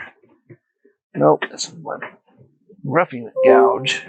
All right, so I'll grab me my other scraper here. It's right here. And we're just going to use this just to clean up the inside. I want to bring up the tool rest just a little bit so the handle is up when the blade or cutting edge is on center. That way it doesn't catch. If you have your handle way down here, or level even, you can cause a catch with a scraper. So you want your handle just a little bit up. That way it engages the burr much better.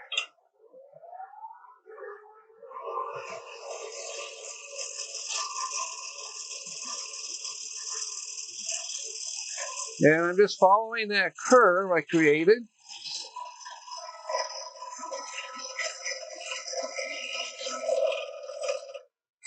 Lighten up my cut as I get towards the rim here. I'll just have a look, see if it's cleaning up those tool marks really well. That was a really nice cut. I'm just going to do a couple more passes because I can feel just some slight ridges that this scraper will take care of in a minute here.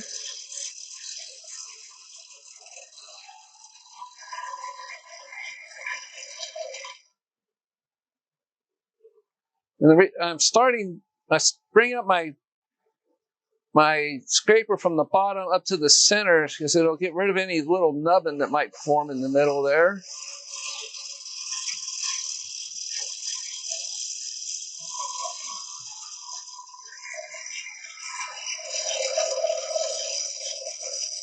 There we go. That feels really good. Still a little bit high spot right there, so I'm just going to work on that. The scraper here. Nice and gentle. You can go back and forth.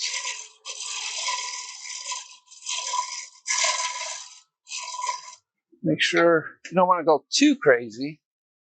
It's better to take your time and get rid of that ridge that way instead of creating a hollow, which is even harder to get rid of than a high spot.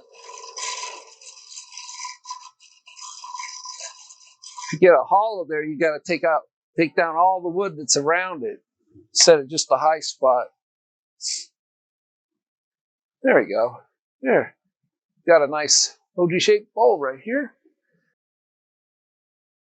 This will make a nice wide rim bowl, which I will do. And hopefully we'll get the coloring the rim. That's what I would like to do today. And it's going to have a nice wide rim here. And it's just going to have a nice soft curve from the foot out. I'm not going to create an Ogee or anything on it. As I just explained how to do all that. So it'll make a nice candy dish sitting on a coffee table in your living room. So grab me my screw center. I would like to use sometimes on a piece this size, I would use my face plate also.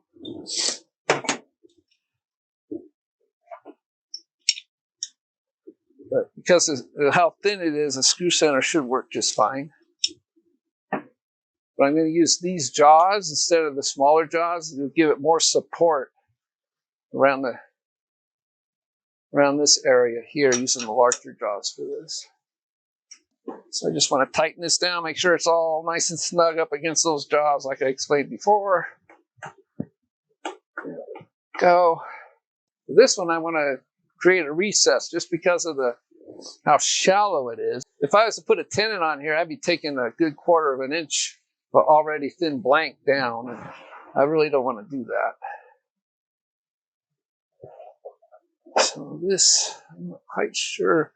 This is bay laurel or another piece of monkey pod. Well, I can always tell just by the smell of the wood in my shop what it smells like. Get that adjusted and parallel there. All right, so it's a little out of balance, but let's get that cleaned up real quick. All right. I'm just going to put 3 cameras here.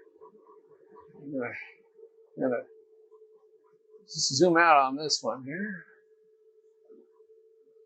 There we go. You won't see much on that either other cameras other than my overhead right now. I've covered this part already. I just turned the tool at about 45 degrees.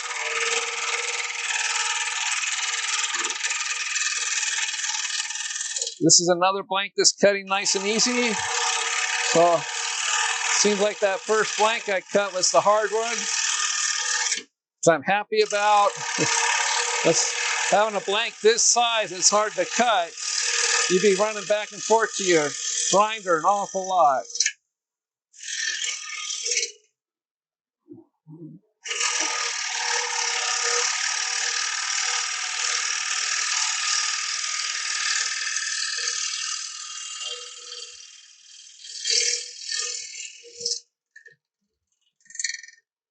There we go. Nice and smooth.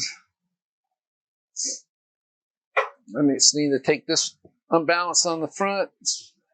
The larger the blank, I know, as you expect, it takes a little longer to get it down.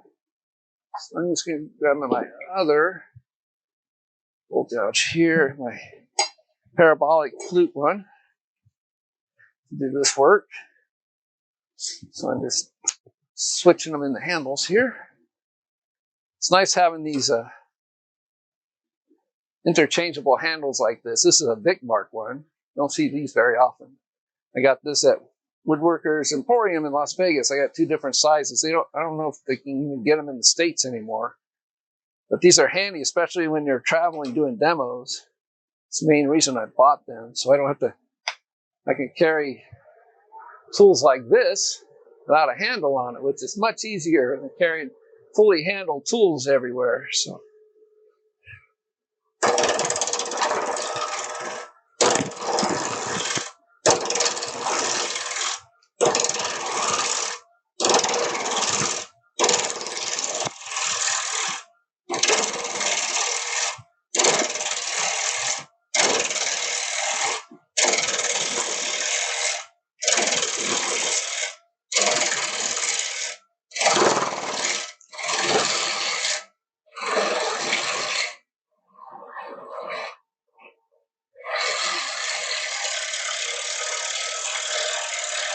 So that was pretty quick work of getting that bottom part balanced.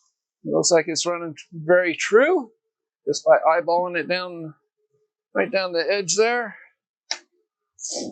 So I need to I'm going to double check the size of the recess I need. A little bit smaller, I think. I don't want to go overly huge.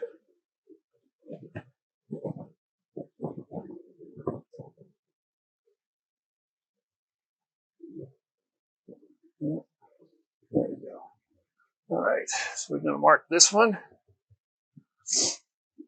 What this looks like is it's got the blue in it. I think this is a piece of sugar pine, if I'm not mistaken, which I love using. Sugar pine's great out of here, out of the Sierra Mountains where I live, because it doesn't have the sap or anything else you'd find in like ponderosa pines and things like that.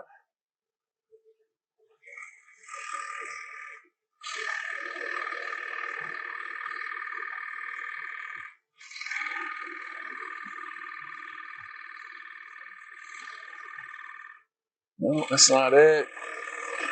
Where's the line I need? Oh, it grabbed me. Don't grab. Don't grab. See what I mean? They can be grabby. And it's not liking this sugar pine, I don't think, too much. So I'm going to raise my tool rest just a little bit, see if that helps with that.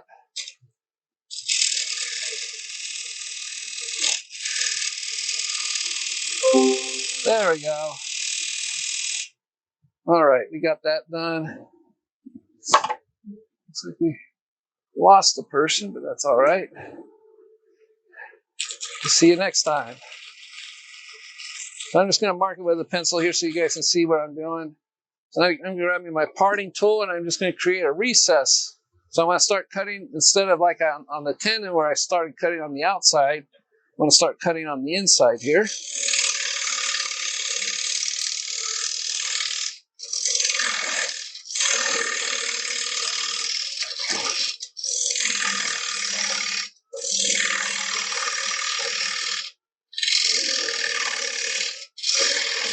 And I go in at least 1/4 of an inch.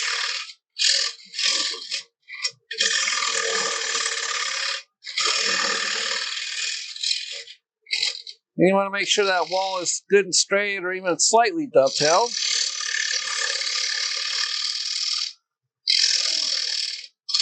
With the shape of these jaws on the talon, they're straight on the inside, but they're a little dovetailed on the outside for a recess, which allows a better grip.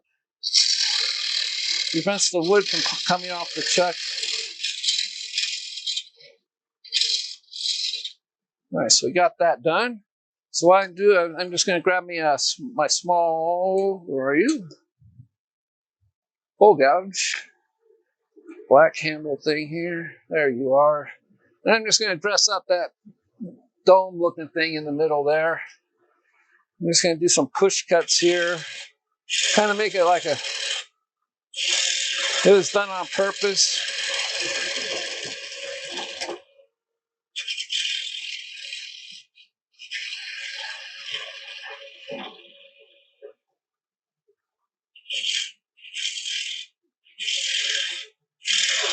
Just want to make sure that that dome is down below the foot, where the foot would be, so it's not doesn't sit up on this. This kind of adds a little decoration in the middle. Also, if you sign your work, it's a great place to put your name. Right there on that dome. And I also like just to show that I was there. I would sand this first before I do this. I would just a couple of grooves in here, just to let people know that you're thinking about the center. All right, so now I'm going to grab my large hole gouge again, 5/8. And I need to take a little bit more off the surface here. So I'm going to mark how big, because of the size of this, and it's going to be a usable bowl, I want to mark the foot out about 1/3 from the center, which I usually just eyeball it. But let me show you what else you can do before I get to that point. I have what's called the golden mean calipers, which is basically, ow, something just poked me in the hand. That wasn't pleasant. Ooh, felt like a metal splinter just went in my finger there.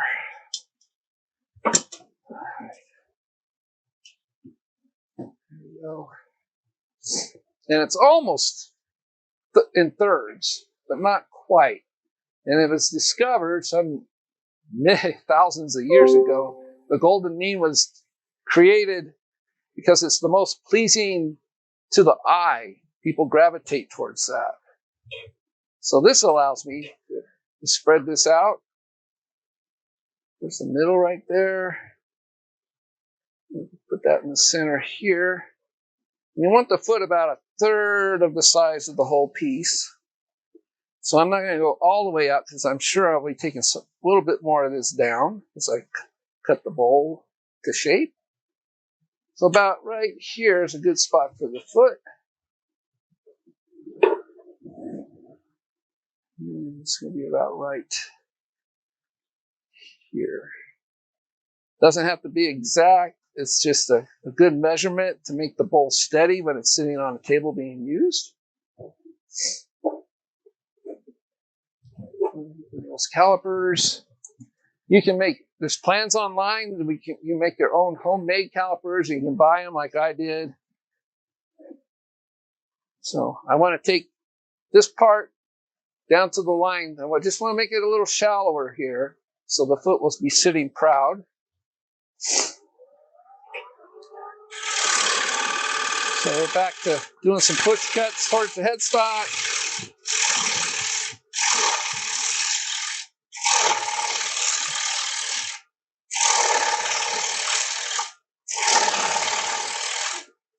When you're doing a recess, I don't like to have to reverse turn a recess unless you're planning to just turn it completely away.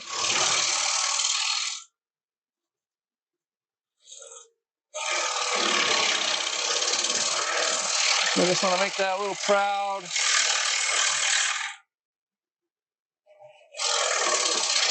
There we go. So we're going to come back in, and my phone is doing another alarm, so I got rid of that, so it's not playing in the background. Yay. Get a drink.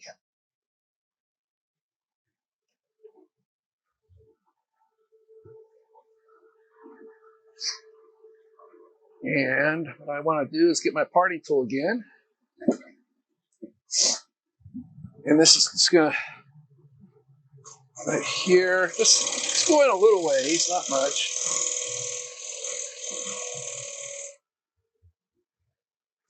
Then I'm going to grab me my small bowl gouge, my 1/2 inch.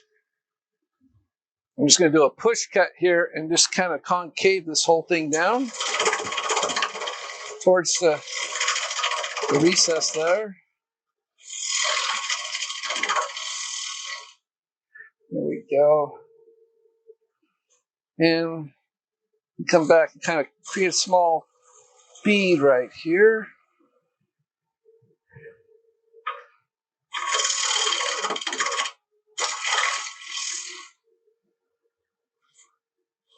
Kind of clean that up a little bit. Make it look more like a foot that's supposed to be there. Take this down a little bit. And I might have to take a little bit more out for that recess. Take it down a little bit more, because I did cut part of that away. I generally use a spindle gouge to do this, but I already have this tool in my hand. This is the 1/2 inch bowl gouge. Pull cut here just to clean all that kind of tool marks away. Sandy would clean a lot of that up.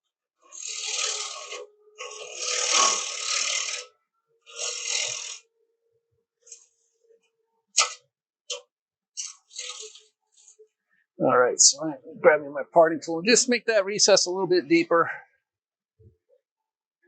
Make sure it's good and flat on the bottoms for the jaws. I don't have to go much deeper. I didn't take that much wood away, so.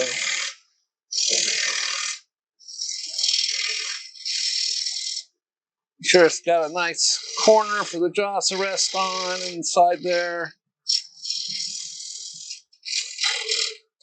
There's no bumps or high spots right in that corner. You want to get rid of those. At this point, I would just pretty much sand all of that.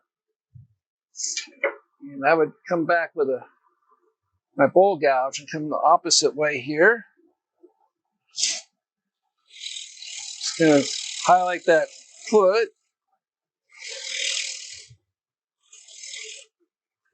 And dive it down just a little bit. There we go. So now we want to start shaping the bottom here. So we're just going to do a curve that comes just out. And I want to get my pencil and mark where I want that rim to be.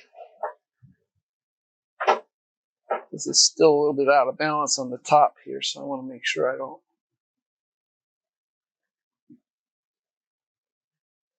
You got a solid line of wood right here for the rim. So this is where I want to bring my curve all the way from here out to there. And I want it to be like kind of uplifting. I don't want it to be like a sharp curve and then flat, because that makes it kind of look like a blobby, what I call blobby bowls. You want something that's going to be a curve all the way from here up, so it looks like it's uplifting off the table.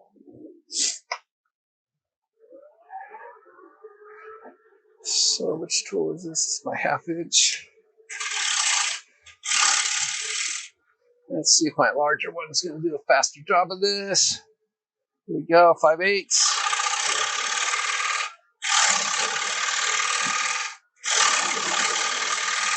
So I'm just going to work my way down as I make this curve down towards the foot.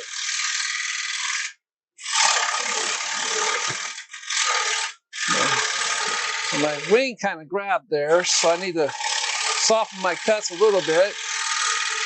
Taking too much of a bite with that wing.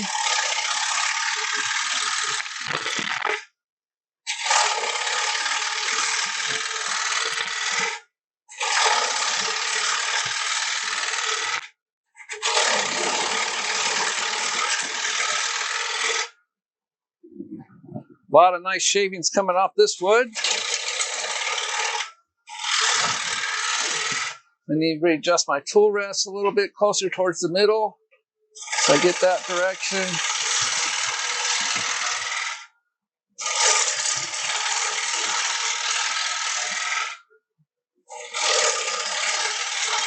You want this curve to go all the way down to the foot.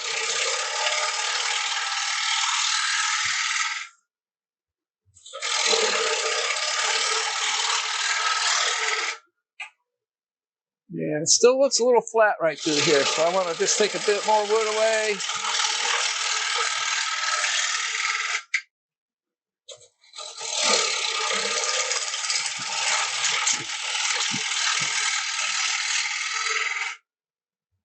That skipping you're hearing is my shavings are kind of building up inside my flute.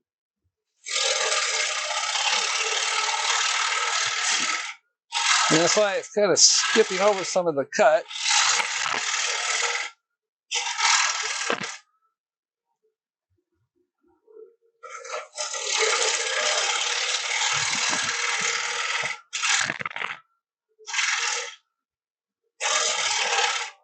So I'm going to bring my tool rest back out this way, because I'm pretty much done there. I got a nice curve going. I still need to work on this part up to that line.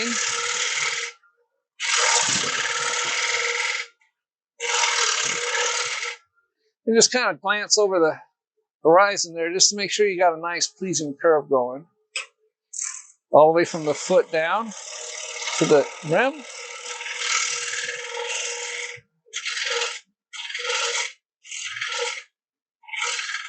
Get rid of any of those dark lines. Those dark lines are usually hollows or grooves in the wood left by the tool. I'm going to come back. I'm going to do a shear cut, the handle down, clean up a lot of those tool marks. So that looks pretty smooth. I got a hump right here, so I want to get rid of that.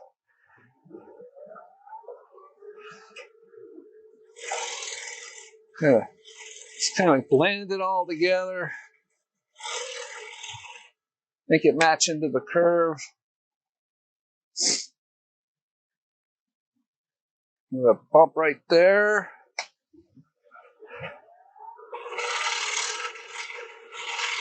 Rather have bumps than hollows.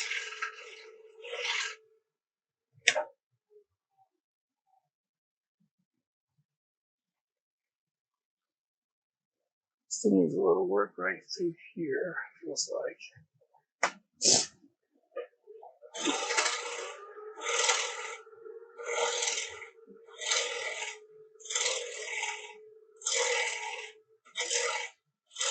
You want it to feel good in your hands when you pick a bowl up. And if I can feel them, anybody can feel the bumps. They're still little bit of wood here that needs to be taken out and some right here. So I'm going to mark that with a pencil real quick. So right here and right in here.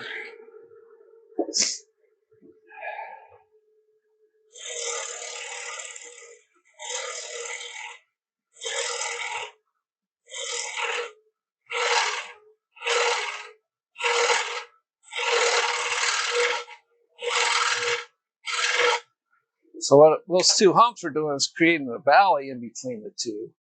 It does not feel good at all. So I almost got it. Almost. It's a little bit more right there. A bit more here. And then I need to take a bunch right here away.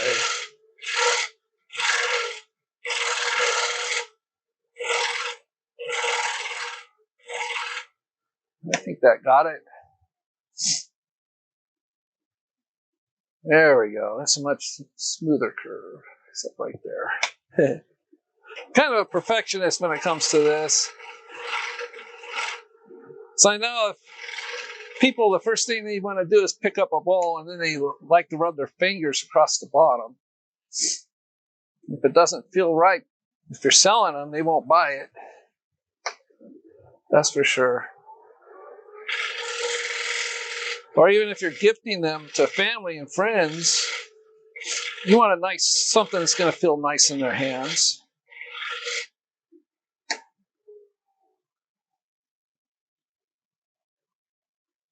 There we go. That's feeling much better. So now I'm just going to do that. Drop the handle here, type of cut, take it across with the flute practically closed. I'm just going to do a shear cut to clean all that up. Hopefully I won't run into that piece of paint that's coming off my tool rest there. It's causing a hesitation.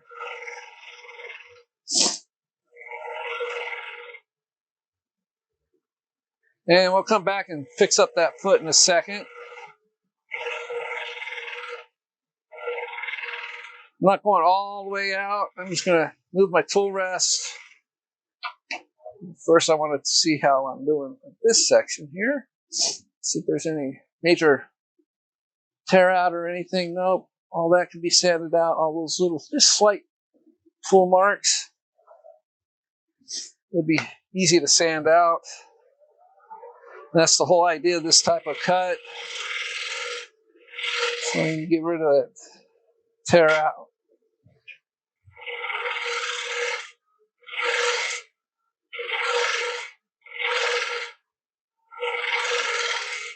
So it's hard to sand tear out. As if you try to sand the tear out, or the parts that pick out the grain, you try to sand that out, you're changing the shape of the whole piece when you do that. So it's better just to cut it out as much as you can, or all of it, as a matter of fact. That looks pretty good. That's a little dirty. I'm going to grab that shear scraper one more time, and I'm just going to take a quick pass with this across the surface.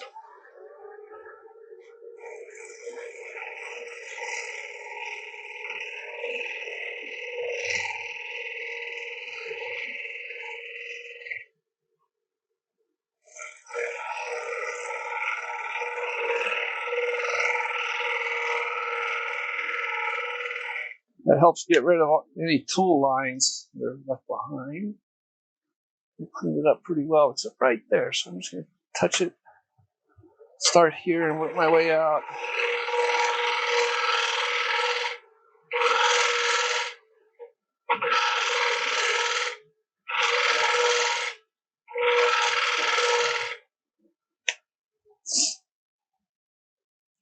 That cleaned it up really nice. Yep, perfect for sanding now. So I'm going to grab me a spindle gouge, and I'm just going to clean up that foot a little bit better.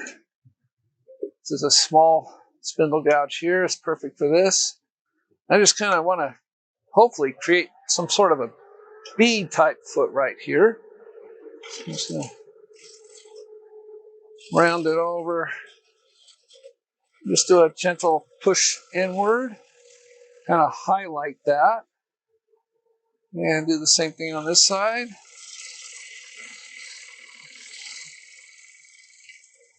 Kind of ease it out. And I like to leave a little bit of a groove there, just so it kind of highlights that bead a little bit. Highlights that foot. There we go. Oh, it's got a piece of wood flipping around where that came from. Just a piece of sawdust there. All right, so I need to do one more cut inward just to clean that up.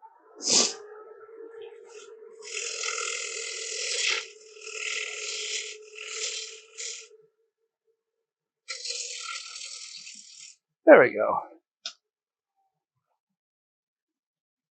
All right. Well, this would be perfect for sanding right now.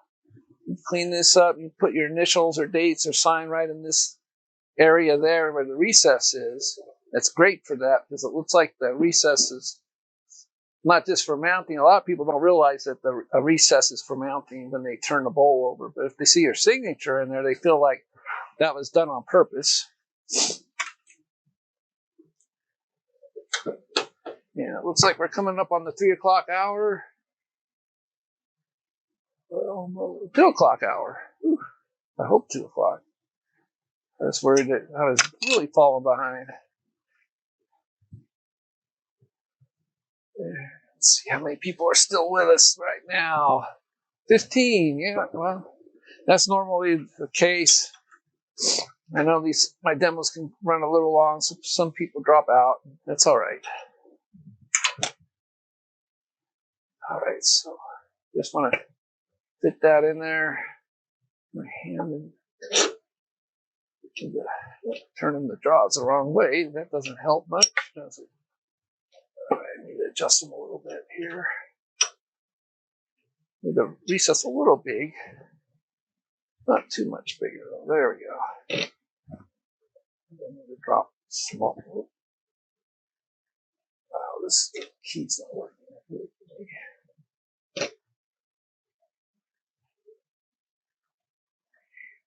Right there. Apply equal pressure. Snug it up. You don't want to go crazy tight because you can blow out that recess by cracking the wood. That happens sometimes if you just go crazy applying too much pressure. So I'm just going to double check on the snugness of it. There we go. Good.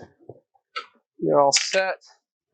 Now this is going to be pretty fast and loose on the front side here, because this is going to be a shallow bowl with a wide rim, so we don't have to do a lot of hollowing out in the center. So I'm just double checking to see if that's on center there. And just like I did before, I'm going to bring my tailstock up. Keep it there for as long as I can while I balance the front here. We've got my tail center. There you are.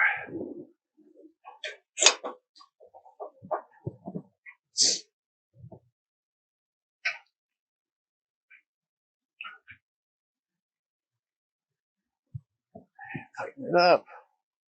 Get a couple of snuggy mounds there. There we go. I'm just going to leave the tail center unlocked in case I just need to tighten it up a little bit more or loosen it. So I just need to grab my large 5/8 bowl gouge here. I got my tool rest set up. Give it a spin. All right. See what the speed is.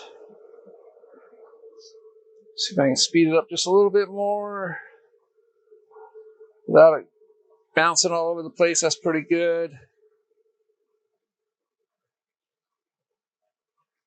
All right. So I'm just going to start doing some push cuts down to create that rim.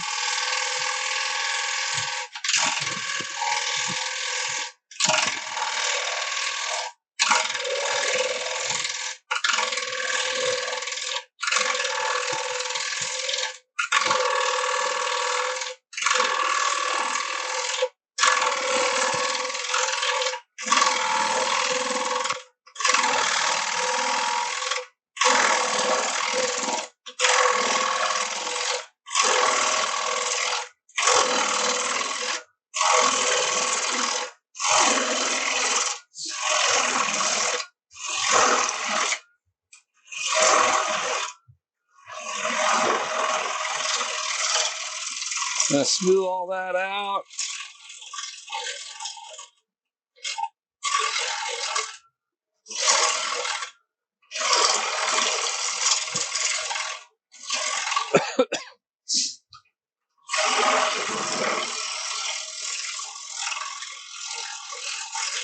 So now what I want to do is just grab that caliper again here.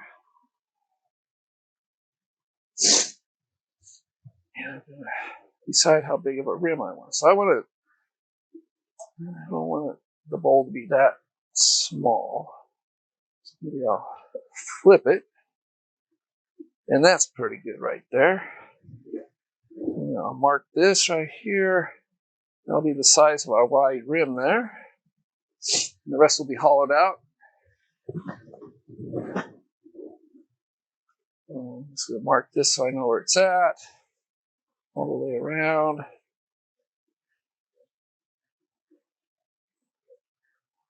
Nice and dark. All right. So what I'm going to do now is I want to take some of this down.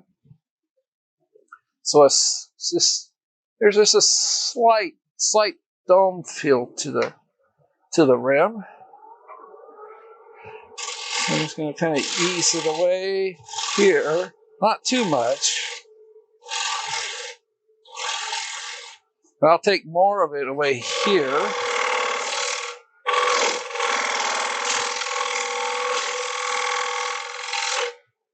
Just a slight. Oh, I've got to get my bevel a little bit turned in there. There we go. Just kind of round it over.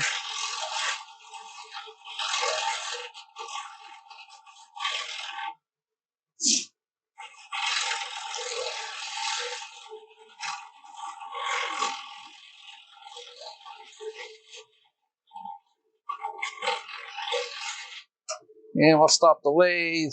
We'll have a feel for it here. Let's see how that feels. Oh, very nice for the first try.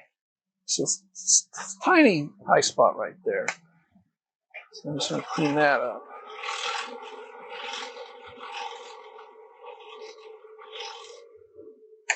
Now you want a nice smooth transition from the rim down to where it's going to be hollowed out at. That feels really nice. Right there. Right in this area, just needs a touch. Get it now before you start hollowing out. That way it allows you to have all that mass in the middle. If you were to hollow this out first and then try to make the rim, it's going to be bouncing around on you because it's so thin right through here. And you want to have all that mass in the middle to counter the vibration. All right, that sound feels good. We're going to move on to hollowing it out. We'll make quick work of that.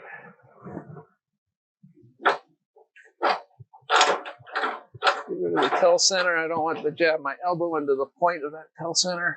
That's never a good thing. Let's see. We got enough room on the side. Tail stock back a little bit more. And we should be good to go. Yep, that's good. So I'm going to grab me my 1/2-inch bowl gouge. I did before. This isn't going to take very long because it is a shallow dish. So we should be able to get this done really quick. I'll probably do the step down method this time. So I'm going to grab me my parting tool and just put a groove right here where the rim's going to be.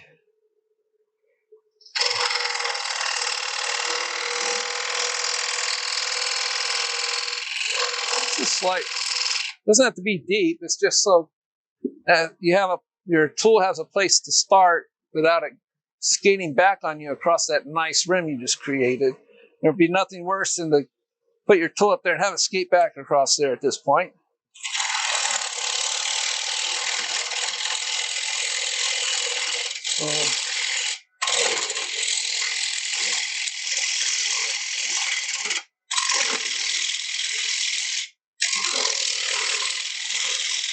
So I'm creating those steps like I showed during the part 1. But allow those that weren't there to see what I'm talking about.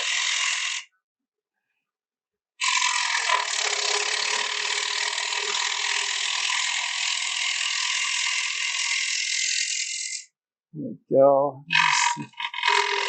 Slight cleanup cut.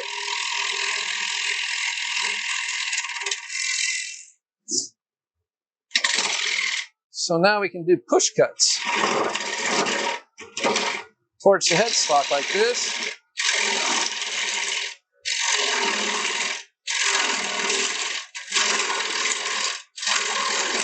No, it's kind of opposite of what most people are taught as far as making bowls go. But this, leaving all this mass in the middle, cuts down on vibration when you're working on the outside right here. And I'm just going to clean this up a little bit better before all that mass is gone.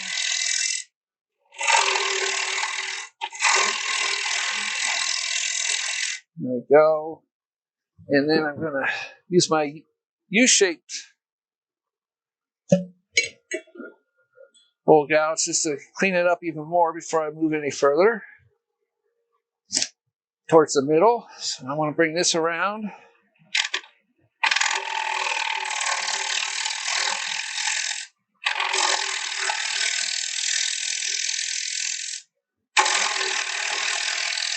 Get that curvature going that I'm looking for. So this is going to have like a sharp curve at first, and then it's just going to ease into a slighter, more shallow curve. All right.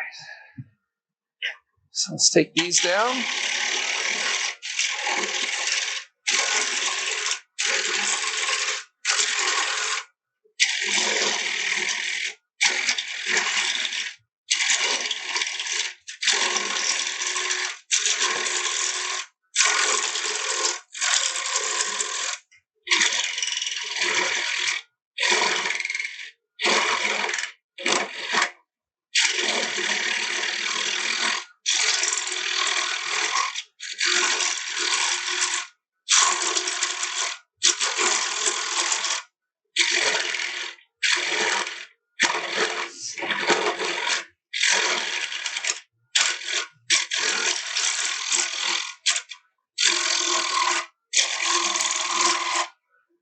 Move my tool rest a little bit closer in, not much.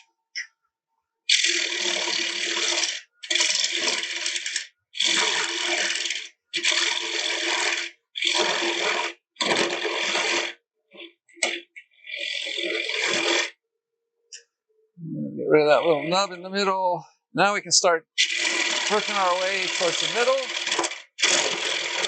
As you can tell, I'm running into end grain here. So now's the time for me to get my U-shaped bowl gouge again, because I'm cutting into end grain here.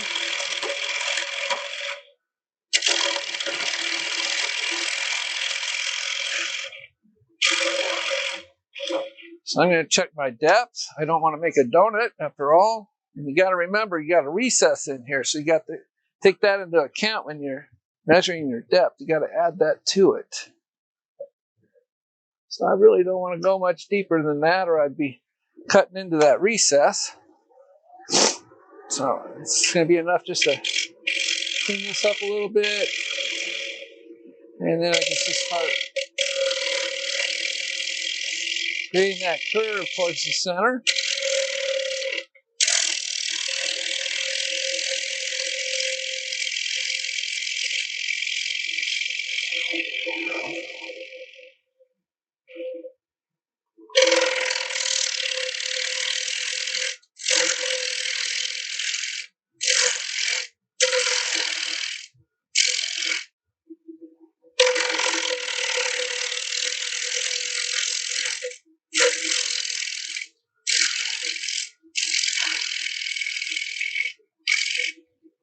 Then I'm going to swing it around all the way here, just kind of clean up some of that.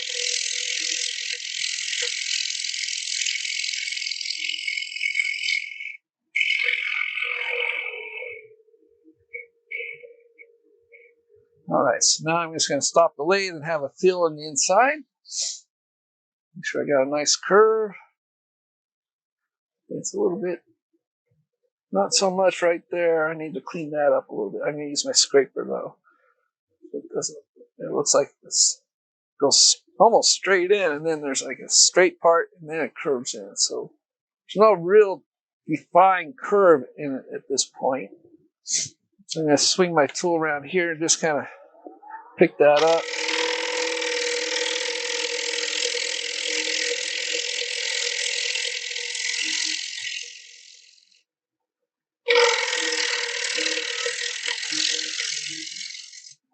Ease my way out of there. There we go. That's what I was looking for. That's a lot of tear out, so I need to get my scraper in here. Just tear out here in the end grain. And on the other side too, that's normal. Got my scraper here. This should help with the getting rid of a lot of that tear out. I forgot to raise my tool rest. And because the tool rest is so close, I want to make sure I turn off my lathe before I do that. Just double check on that. Yep, that's good.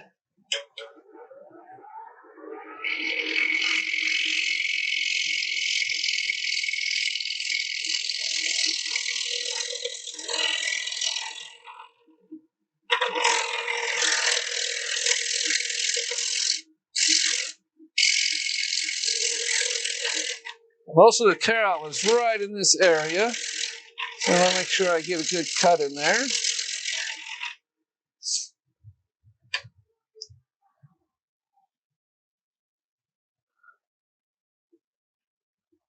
And we got most of that tear out gone.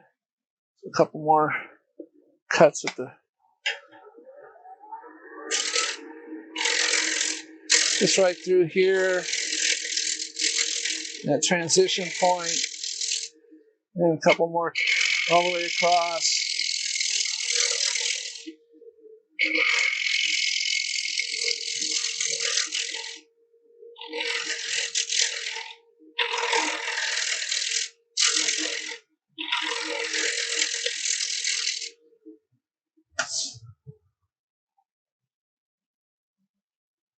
There we go. That looks pretty good. There's a slight line right here that I want to get rid of. See if that's in the wood or not. I don't know.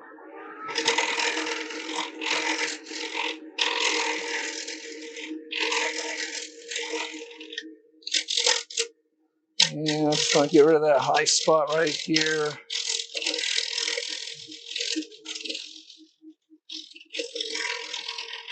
Use that into the curve of the bowl.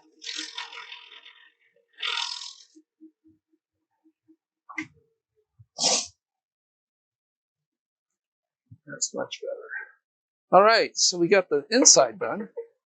So I want to clean up the outside rim here real quick. It's still kind of rough looking. So I'm just going to bring my tool rest around this way and grab my small bowl gouge and just go across that surface there and clean it up. Nice and gentle.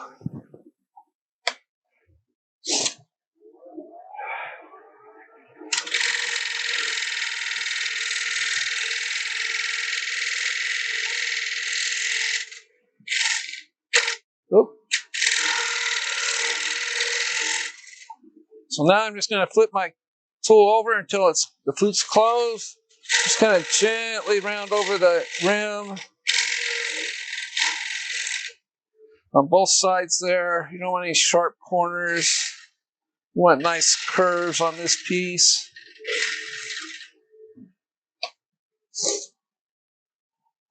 Let's see if we got any.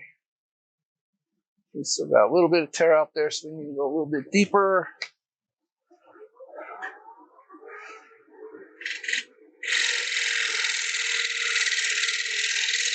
That tear out was from when the flank was cut. And the balancing of it kind of created that tear out.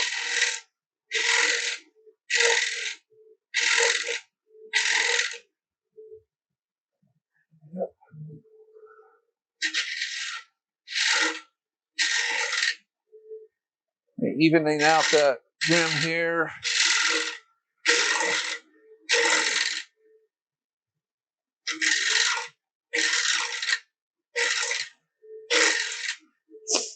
So by looking at the horizon there, that looks pretty good. Nice round rim on the top. Any sanding would clean up the rest of that. I like to show you guys how to color the rim. So let me grab some dyes out of my cabinet behind me. I'm going to go over that real quick with some sandpaper to get it nice and smooth.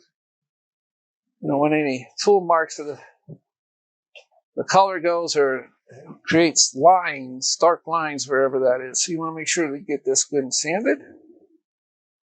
Turn down the blade down to about 400.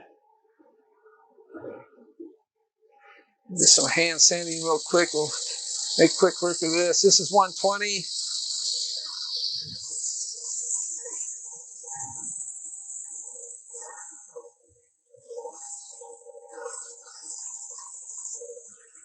And I'm just going to clean up the rim a little bit while I'm at it. Get a nice shape. Dust blowing back in my face. That's not good. Get rid of any sharp edges that might be left on the rim.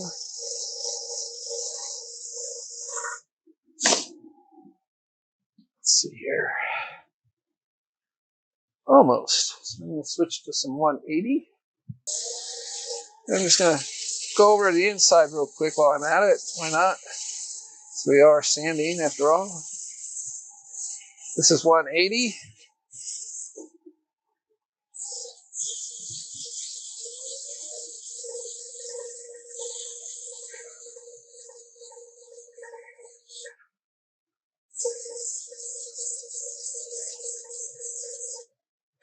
All right. So I'm going to grab me a paper towel and just get rid of any dust that was left in there. Get rid of any sanding dust on your piece.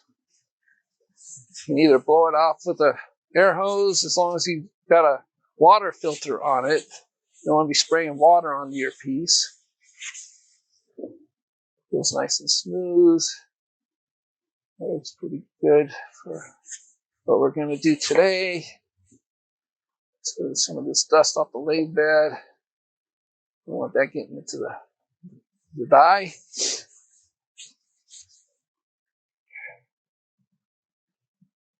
Make sure it's just good and clean. There we go. All right. So first thing I want to do is I'm thinking of making this reddish yellow like sunset colors today. So that'll be nice. I need to get a little more paper towel to cover my... Oh, what I'm going to do is I'm going to grab me my board. I do have a board here. Protect my bedways. There we go. Any spillage that might happen. All right, so what I want to do is I'm going to grab some black. First thing. I know that sounds kind of weird, but that's what we're going to want to do for a piece like this. If you want to do like a black undercoat, and then we're going to sand most of that away. You'll see in a minute. Just squeeze some on there. I'm using the pad of my fingers. I don't want to use my fingertips because it'll create lines in ink. So you want to use the pads of your finger underneath where the die is and rub it on.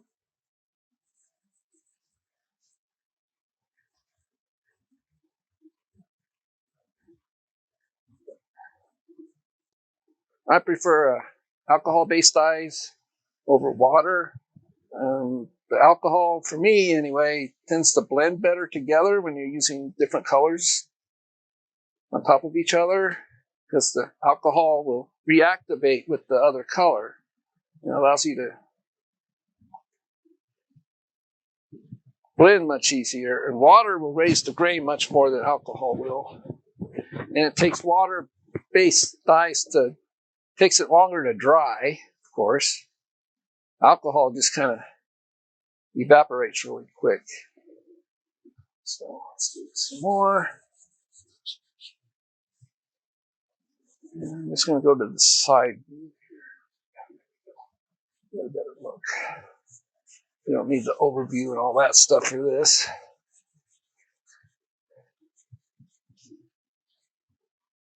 I'm just going to zoom that out just a little bit there.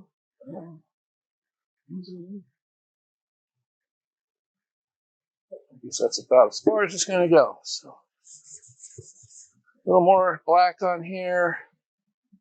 I want to get a good coat all the way around. You want to rub it hard, get it into the grain, because when we sand it, that's where we want it to stay, is in the grain. Did get a little color in there. I forgot, I should have colored this before I hollowed it out. I can come back with a scraper and kind of clean that out of there. No problem. So that's a pretty good coating of the black. Now I'm just going to grab me a piece of 120 sandpaper and sand most of that away. So let's find a good piece of 120. That's 320. 320, 120. Where did it go? There it is. All right. So we're just going to turn on the lathe here, and we're just going to sand as much of this as we can. I might have to power sand it. We'll see how it goes here. Sometimes power sanding is a lot faster than doing it by hand.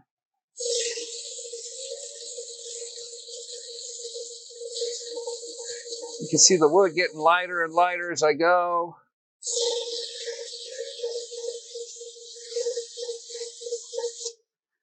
And this sandpaper is getting hot. Hot, hot, hot. Oh.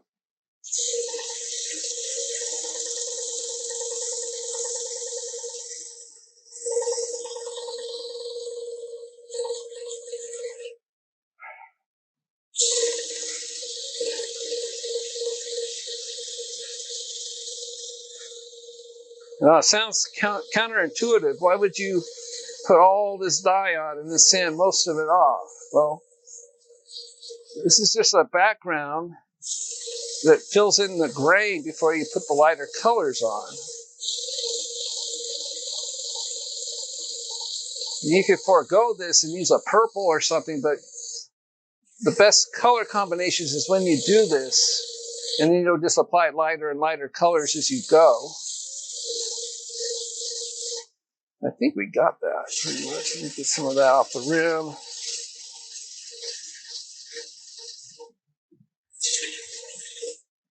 Get it off of this area here. I'm going to cut all that off, though. I'm going to create a nice border where the color will be, and then it'll be gone. So you can see it's in the grain, and that's what I was looking for.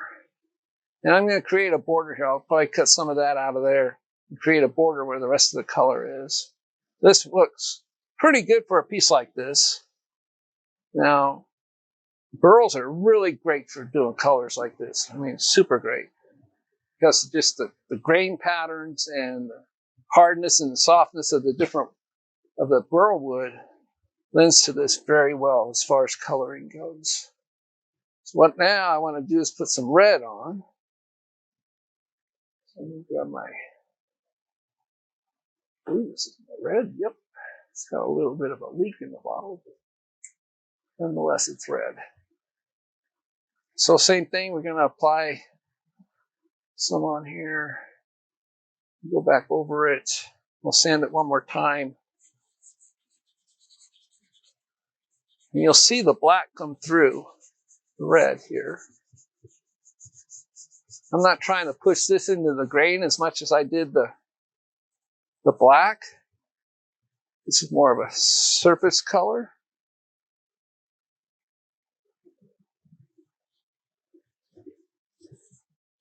You just want to go long strokes. Yeah, a little more to it. There we go.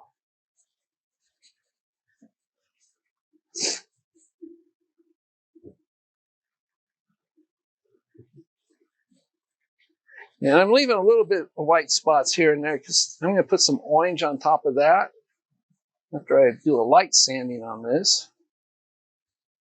Just want to make sure there's no blotchy marks. Just kind of spread it all out. It's another good thing about having alcohol based. You can smooth out any blotches that might show up. All right, getting another piece of sandpaper here. We'll slightly go over it with some 180. And then we got the red on here. And we'll use an orange and a yellow.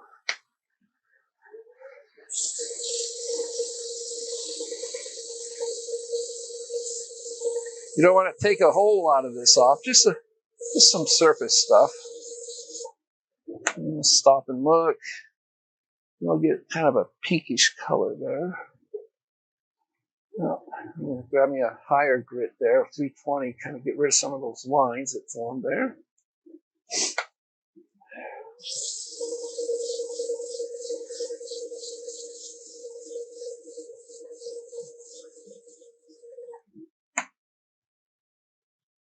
So you're going to do this in layers. So I get some lines in there, but hopefully they'll disappear as we add color to it. So I want to grab me some orange.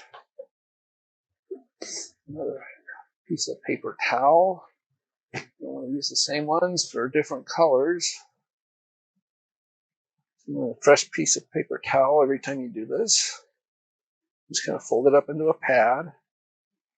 Now I'm just going to touch it in certain spots. I'm not going to go completely over it.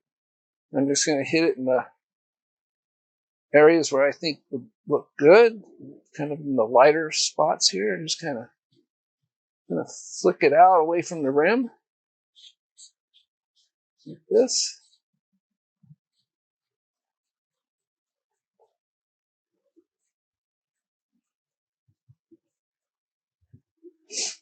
And I need to kind of clean that up a little bit down here. It's looking kind of splotchy. There you go.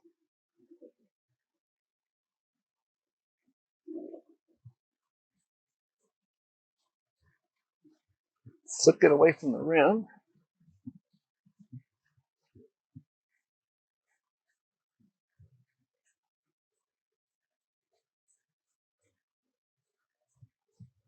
I don't want to leave any definite lines or hard lines with this. So I'm leaving that area a little no orange because that'll allow some of the yellow to show through. Same here. I'm just going to kind of use some spots here and there for the yellow.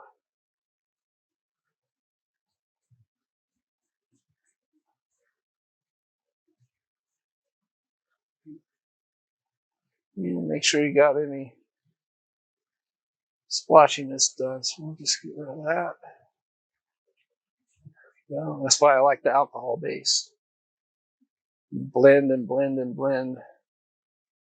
And even tomorrow, after it's all dry and I wanted to do a little more blending, I could get some denatured alcohol from the hardware store and just get a spray bottle and spray it on there and grab a paper towel and just kind of reactivate everything and do a little more of a spreading the colors about. So one more color, it's yellow.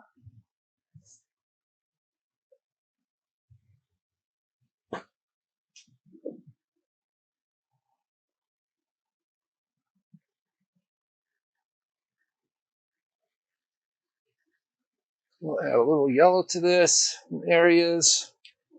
The grain is still kind of looking through there. You can see the wood almost bare. So I'm just going to flip that out. Just like that. You can go all the way around if you want. It's better just to use the yellow as more of a highlighter in the lighter spots of the wood. Add a little more to it. You can see how it blends together on the paper towel. It's because of the alcohol. You can just kind of Ease it in there. Fill in any lighter spots with the yellow. There we go. Very nice. Now, once all this color would be dry, after I do the inside here, I would finish it with lacquer. Nice few sprays of lacquer with a very light, like 600 or 800 sanding in between. Or you can also, buffing, if it's really dry, you want to put a sanding sealer on it before you do any finishing with the color first. But if you wanted to buff it, you can after you put a couple coats of sanding sealer, do the same thing, sand between coats, and then take it to a buffing wheel, just using the white. Don't go to the dark rouge first. You want to do the middle, which is a white type of abrasive, and then you would use the wax wheel on it. Don't use that dark wheel because it'll muddle up your colors. All right. There we go. So that looks pretty nice. So now what I want to do is create borders around this. Like cut some borders to make it a little more standish, outstand the colors a little bit better, create borders around the colors. So I'll set that over here, get my gloves off. You don't want to turn wood with these latex gloves on because they can grab into the wood and cause you a lot of heartache. It happened to me once, so I'll never do it again. Forgot I had it on when I reached for a piece of sandpaper, started sanding, and boom, it hit me. All your major sanding should be done without gloves. All right, so what I'm going to do is I'm going to bring my tool rest up, and I'm going to create borders on here using my parting tool. I just had the parting tool in my hand. There you are. So I'm just going to touch it in here, on here, and on the rim. And then I'm going to come back with the gouge and just kind of, or the scraper, and clean up any overreach on the inside there.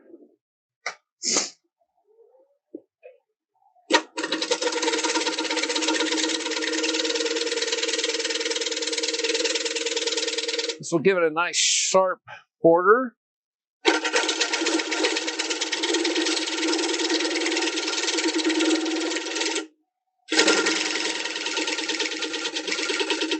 Just like that. And come back in with my scraper here and just kind of clean this area up here. There's some color.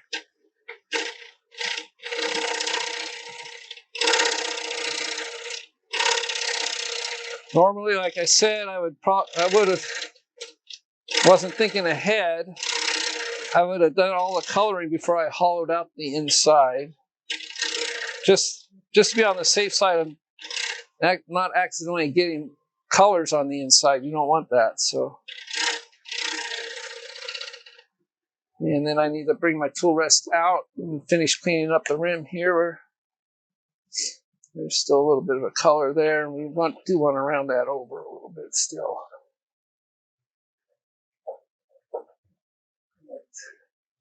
Small bowl gouge here.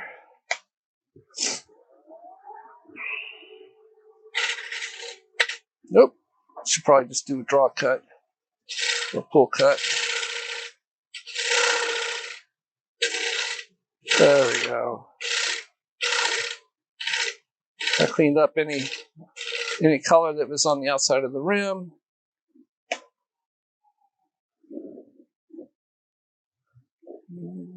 I left the gouge there. It's probably when it hit wrong. So I'm going to clean that off.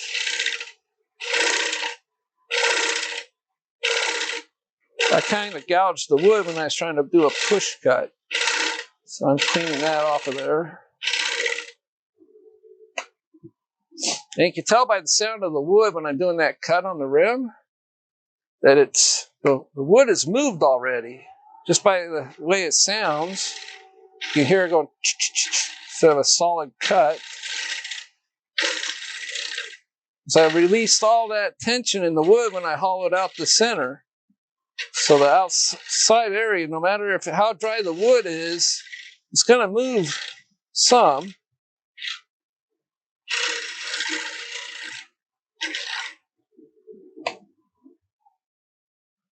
I want to make sure I just got rid of that. It's still there. Wow. Come on. See,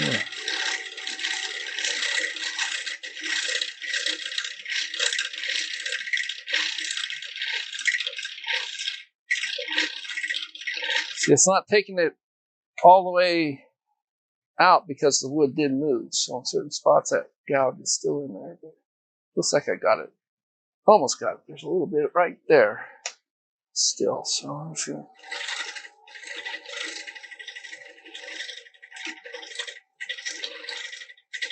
Then I'm going to grab me a piece of 180 sandpaper. Let's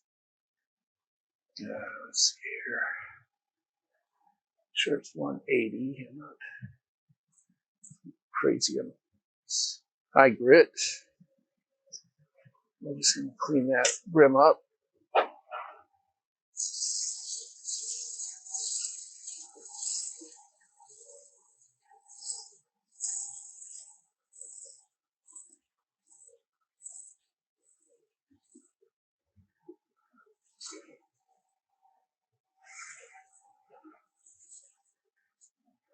There we go. So if I was going to be finishing this bowl, doing all the finish sanding and stuff, the bottom I would apply a thin down sanding sealer on the bottom, and then put like a walnut oil finish on it. And then I would flip it over and I would do the color first. And once the color dried, I would take the lacquer and do the coats of lacquer before I even hollowed out the center here. And then once that lacquer was dry, I would come back and cut out the center, and then I would do the same thing. I put an oil finish on the inside. So, all right. So this is the colored bowl. Comes out pretty nice. If I used the nice gloss lacquer on there, it'd really pop that grain like crazy. So we don't have time for all of that today, unfortunately. All right. We'll see y'all later. Thank you for stopping by in my shop here in Visalia, California, the gateway of Sequoia National Park, of all places. All right, we'll see y'all later. Thank you very much. Thank you. Bye-bye.